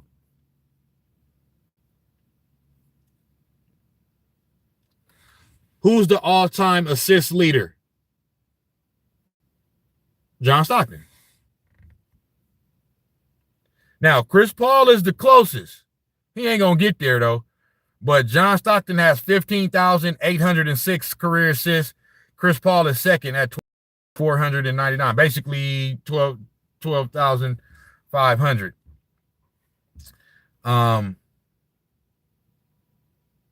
But Chris Paul ain't gonna get there, bro. He would have to play too much longer, bro. Like he would have to play near. I'm not sure exactly because I don't know I try to divide it up by like assists per year or whatever. Like, you know what I mean? I would say he would probably have to play another 3 to 5 years in order to pass him. You know what I mean? So yeah, he ain't gonna pass him. So John Stockton is gonna be the #1 assist leader forever. Who's the all-time steals leader? John Stockton. John motherfucking Stockton. John Stockton has the most steals in NBA history. Stockton is also the all-time leader in assists. Chris Paul has the second most steals in the NBA history. And damn, Chris Paul got the second most assists and steals. So he right behind John Stockton in both those. So yeah, CP3 is CP3. That's the only thing missing from CP3, bro, is a championship. You feel me? But you know, it's all good, man. Everybody ain't gonna win one. You know what I'm saying? It just is what it is. Sometimes it's just the way the cookie crumble. Justin said you can't have a top 5 without Stockton. Also, Gary Payton over CP3. You can't go wrong with either. Gary Payton over CP3. That's kind of more of an subjective thing, an opinionated thing. You know what I'm saying? But Gary Payton won a Defensive Player of the Year award. You feel me? That was now he's the first point guard to win. I think he was the first guard to win that since Michael Jordan won it in I think 88 or 89. But so I want to say as far as point guards though, he was the first point guard to win that award since like who was it? Tiny Archibald or something. It was like fucking 30 years or some shit. You know what I'm saying? The glove. The motherfucking glove.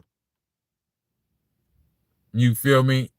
Hunter Frederico says my all-time top 5 list. Oh my gosh. Here we go. All right, it's your opinion though. I ain't mad. You got LeBron 1, MJ 2, Kobe 3, Curry 4, Kareem 5. That's a solid list.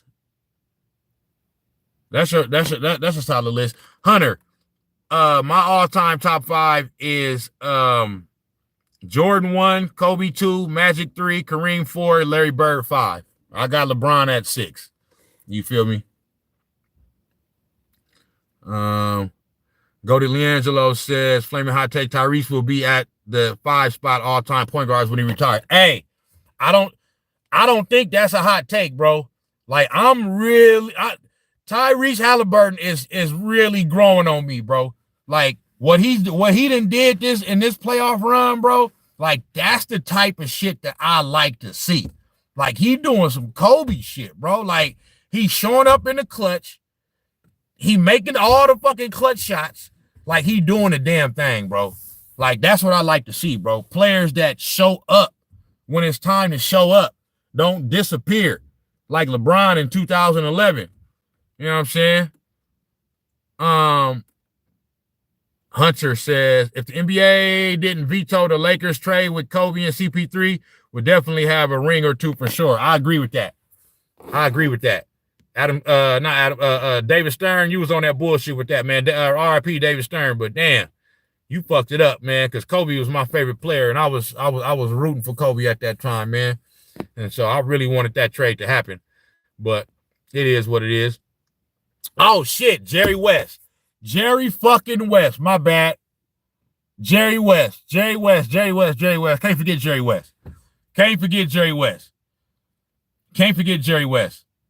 So yeah, he in the top 10 too. So yeah, man. Yeah, man.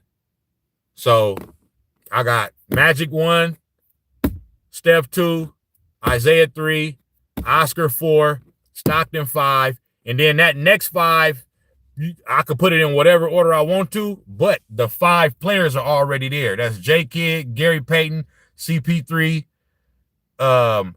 Jerry West, and Steve Nash. You know what I'm saying? You know what I'm saying? That's my next 5. You can put them in whatever order you want to for that second 5, but you know what I mean? That's it for me. You feel me? Nobody is close to passing Stockton, I don't think. Nah, I mean, CP3 is the closest, and he's still playing, but nah, he not. CP3 gonna play like another year or 2 at the most. You know what I'm saying? He probably gonna retire after this year. You feel me? Surprisingly, I think LeBron is gonna retire after this year too. You know what I'm saying? Then again, you never know. He's so egotistical. This motherfucker might want to try to get Bryce on the team. You feel me? And play with him. You feel me? I have Penny on the Gale Sayers comparison, if you know what I mean by that. No, totally. Totally. I know who Gale Sayers is. You know what I'm saying? Gale Sayers, if not for his short career, you know what I'm saying? He might be the GOAT running back. Gale Sayers was a fucking problem. Oh, Sidney Moncrief. That's right. Go to Leangelo. Sidney Moncrief. You're right. Sidney Moncrief. Yep. For sure, for sure. GP a better scorer and defender, I think, than CP3. Better defender for sure. CP3 was a great defender too. Definitely, CP3 was definitely a great defender. Yeah, you wasn't punking CP3, but I got to give the edge to Gary Payton as far as defense for sure, for sure. He wanted DPOY. So, and he was that was his moniker. That was his nickname, the glove. So he was known for that. You feel me? Go to Leangelo said MJ 1, LeBron 2, Magic 3, Bird 4, Kobe 5. That's a good list. That's a good list too. That's kind of wild not having Kareem in the top 5, but you know, it's your list. You feel me? Twitch plug. Bron sexual in the building. Bron sexual alert. Bron sexual alert. Stop speaking on the GOAT. Yeah. Yeah. Yo GOAT. Justin says Jordan 1, Magic 2, Kareem 3, Bird 4, Tim Duncan 5. Tim Duncan be getting slept on, bruh. Duncan be getting slept on. Like, straight up. One of the greatest of all time, and it's not even fucking close. Twitch plug said Westbrook not top 5. That's a good one though. That's top 5. Nah, he not top 5.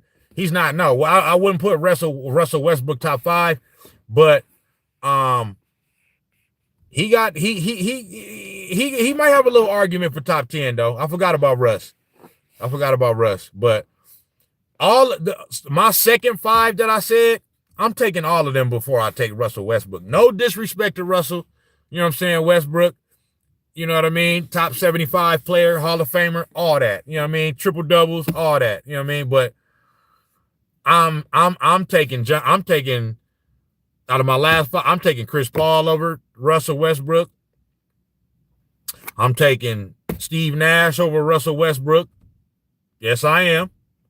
I'm taking Jason Kidd over him. I'm taking Jerry West over him. And I'm taking Gary Payton over him. You feel me? So yeah, I got Russ right outside the top 10. You feel me? Ryan Jenkins said my top 5 passers: Stockton, Johnson, Nash, CP3, Kidd. That's a good list. As far as passers, oh yeah, John Stockton, Magic Johnson, them 2 best right there. Magic Johnson the best, Stockton right behind him, and then Steve Nash. We all know what he was. CP3, come on now. Jason Kidd, come on now. Those they might be the 5 greatest passers of all time. All the shit I talk about LeBron though, I can't hate on LeBron James passing skills too though. LeBron James he's an elite passer. You know what I'm saying? For sure. Spurs had 0 chips before they drafted Tim. 5 when he retired. Straight the fuck up. Straight up, though. David Robinson kept getting close, but he couldn't get over the hump. And then once they got Tim Duncan, it was a wrap. So yeah, Tim Duncan is Tim Duncan be getting slept on. I'm taking Iverson over Westbrook for sure. Allen Iverson was growing up. Man, I wanted to be just like Allen Iverson. Man, you couldn't tell me nothing about no motherfucking AI, boy. You couldn't tell me nothing about AI. AI was nah. AI just represents something different. So the same thing I said about Pac in the first motherfucker to like had it all the first rapper to kind of be like hella tatted up and shit like that. It's the same thing with Allen Iverson, and I don't think it's a coincidence that both of those things kind of happened at the same time. Like Pac died in 96 and Allen Iverson was drafted in 96. But the tattoos and the cornrows in the NBA, that's Allen Iverson. And that ain't nothing else but Allen Iverson, period, point blank. So Allen Iverson means something to the culture. You know what I'm saying? Like he means he means something for the culture. Steve Nash over Westbrook. I ain't mad at that. Damn, D Rose. Fuck. D Rose could have been there. Go to LiAngelo. Damn, D Rose, bro. That's D fucking Rose. Them first 2 years, bro, he's the youngest MVP in NBA history. He won the MVP in his second year.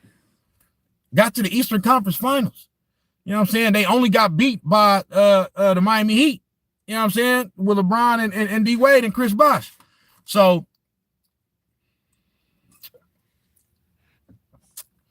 D Rose would, if D Rose don't get hurt,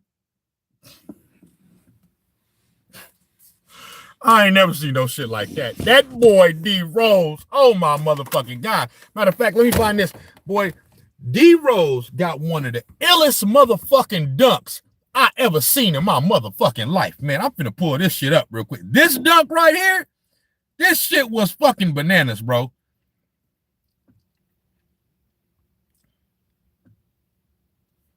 Right here. Let me see. D Rose dunk. All I gotta put is D Rose dunk, and I bet it be one of the first ones that pop up.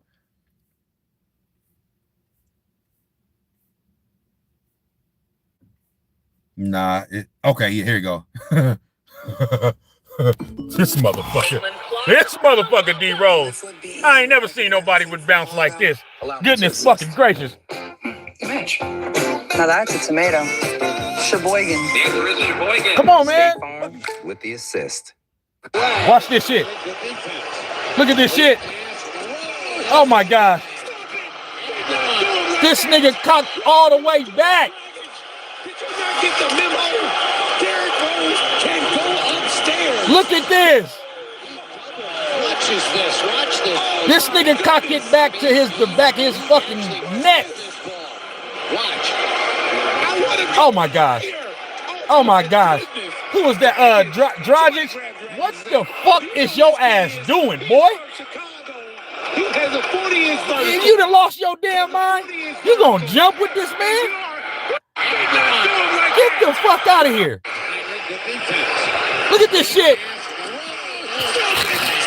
This nigga actually jumped with the nigga like he was gonna block the shot and shit. Did you not get the memo? Derrick Rose can go upstairs. This is ridiculous, bro. Watch this. Oh my goodness. I mean, he actually caught this ball. Wow. Listen to that announcer. Bro, look at that shit. He dunked that shit when at his highest. Look how, bro. Oh my God, bro. And where's my poster machine? This is what I need, my poster machine. Where's it at? Oh my goodness.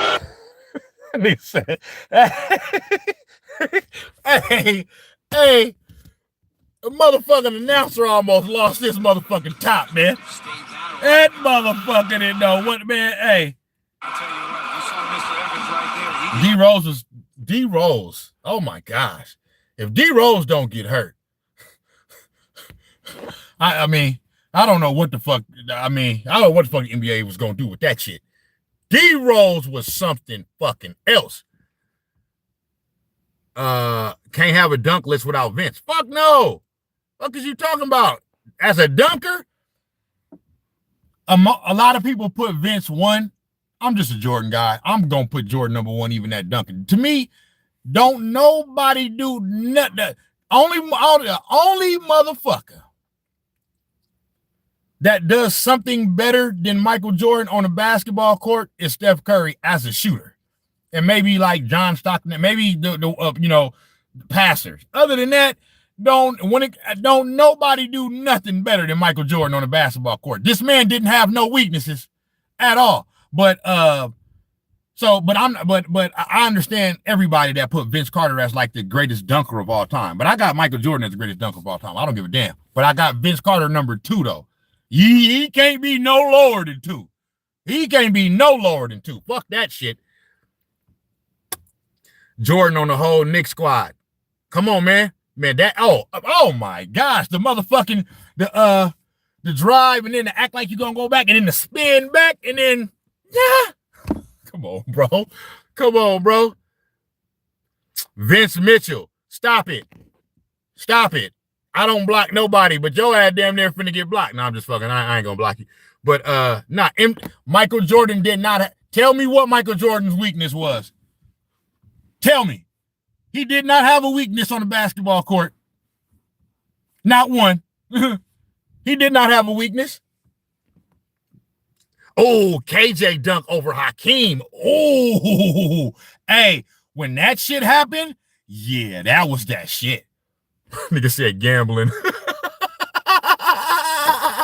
Nigga said gambling. You feel me? Oh, Zach LaVine. Speaking of Zach LaVine, I'm not trying to take away nothing from Zach LaVine. Aaron motherfucking Gordon. Aaron Gordon got robbed twice. Okay? I don't give a damn what nobody say. Aaron Gordon is a 2-time slam dunk champion for me. Okay? Bro, Aaron Gordon's dunk, that first dunk contest, bro, the fucking dunks he was doing, bro, he did dunks I never seen before in my life, bro.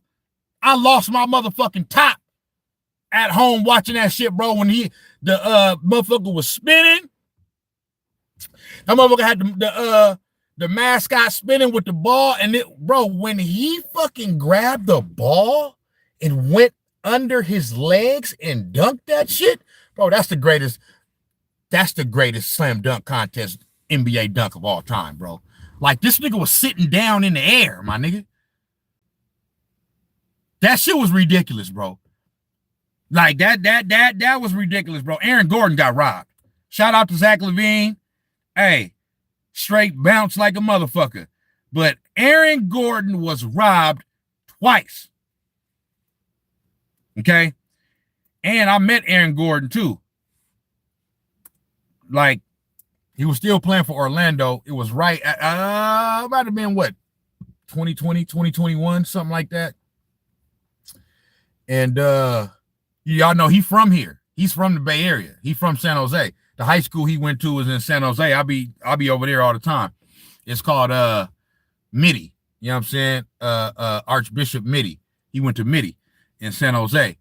But I was doing DoorDash.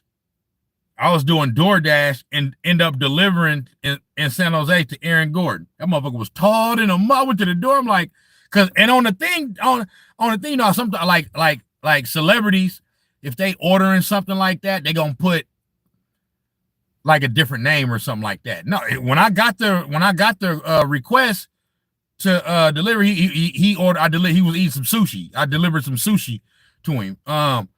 When I got the request, it said Aaron Gordon, right? But I didn't think it was that Aaron Gordon.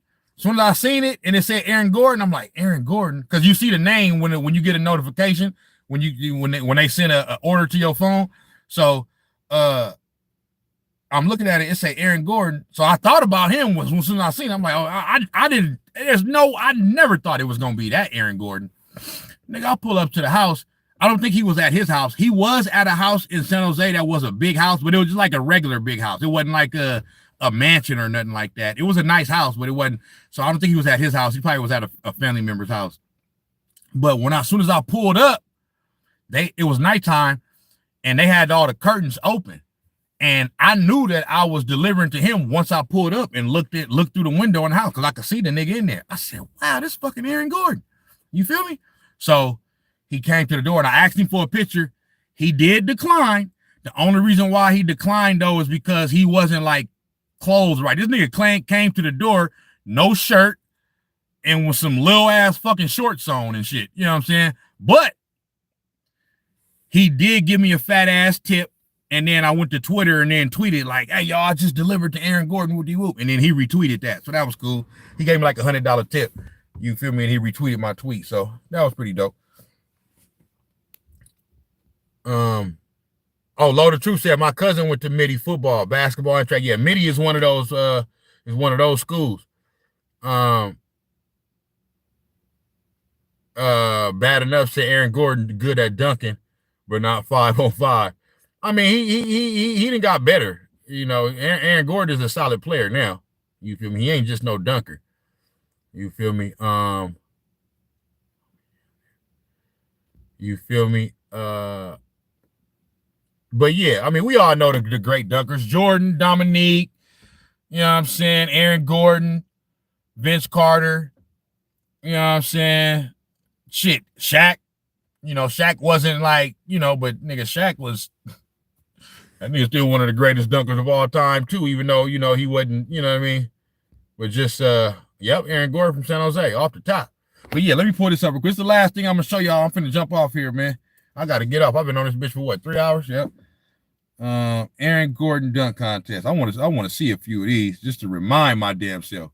This shit is fucking ridiculous. Aaron fucking Gordon.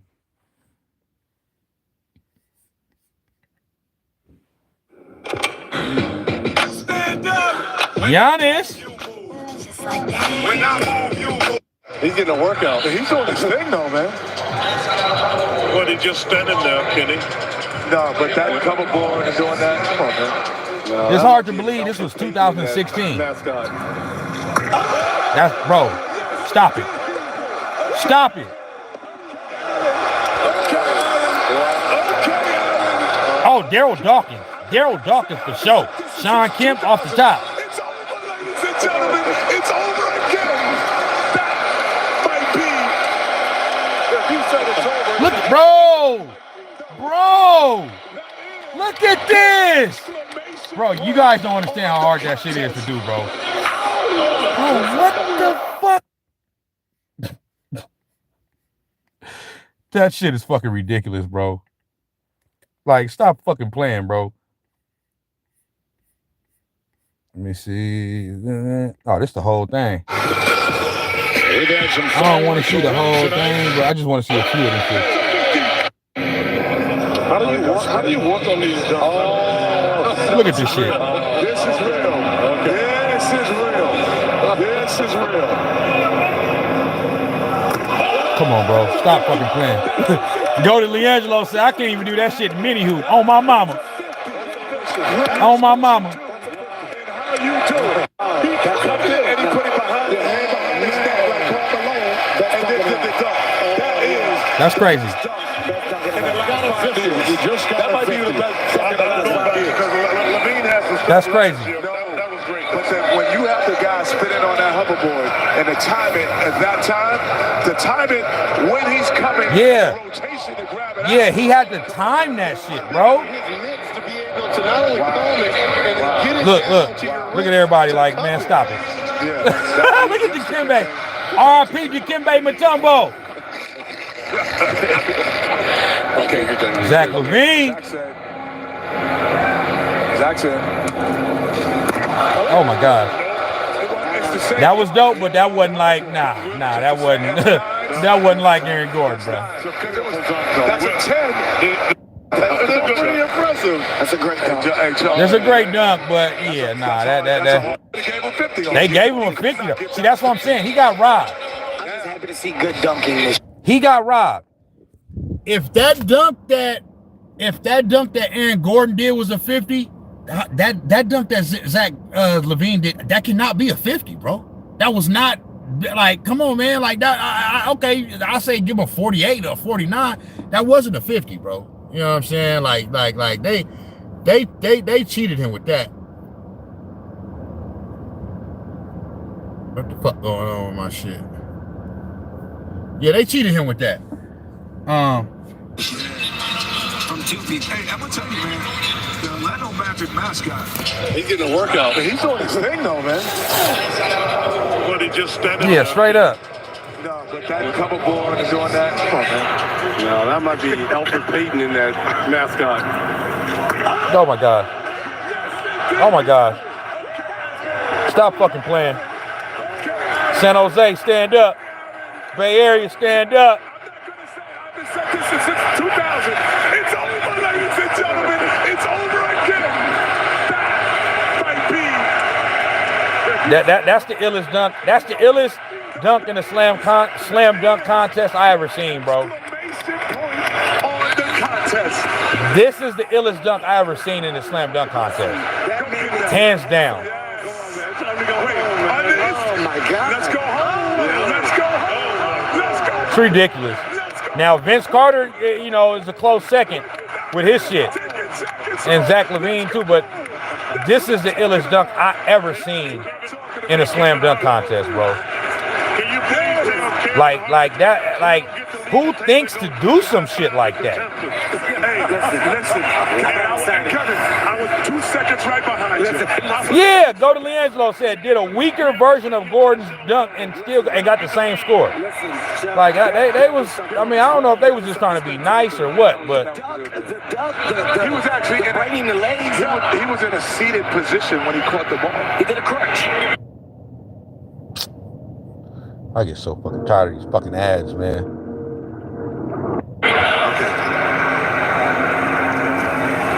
Oh my God, that was Manny too, though. This nigga windmilled from the free throw line. That was Manny. He windmilled from the free throw line, bro. I just don't know, man. I just don't know. That's ridiculous. Listen, my daughter FaceTime me. I tell my baby I call her back. Oh, she did, no question. Listen. This nigga windmilled from the free throw line, bro. That's fucking ridiculous, bro. Oh my gosh. Oh my gosh. Look at Aaron Gordon like, damn, he did that. Man, they gotta be a tie, man. Those trophies out, man. Yeah, but they both should have been co-winners, bro. At least. Only 4 people, you're a 25% chance. Oh, look at the brain. Oh, man. Oh, look at the head. Oh, my God. Look at the head. I picked him. He's like that. He's got dunks today. I didn't know he had that. I saw him in Arizona. I saw him in Orlando. But I don't see this. Well, that's why I picked him, Kenny. Man, you didn't see this. Here you go. Oh, my God. That's ridiculous. That is so nice. I picked Gordon. But you didn't know he had this in him. Come on, Chuck. Absolutely ridiculous. Yes. It's only 4 people. Watch. Oh, he's got to go to the Vince Carter? He's on the Vince Carter 2000? Going to the Vince? Oh, man. Let me get my camera. What you about to do? I'm watching this shit like it's brand new. Oh, my God. Oh, shit. You kind of miss it because it was kind of fast, but that was dope too, though. This is a tie. It is, man. This is a tie, man. Bring out two of these trophies, man. I don't know if I see the tie for the 5th trophy. This is one of the best dunk contests ever, bro. Hey, look at his head. Look at his head. Oh, my fucking God. Oh, my God. That's a 50, man. That's a tie, man. Oh, my God. Through the legs, behind the fucking basket, back. Oh, my God. This is not the dunk. This is supreme athleticism right here. Come on, man. That's a 50. That's a 50, man. Go to Leangelo. They make it look way too easy, bro. Come on, Andrew Wiggins. They got to stop showing Wiggins. JC is based. Say who winning tomorrow. I'm going to say OKC going to get it. I want the Pacers to win, though. The dunk contest is exactly. No, it's going back. The dunk contest.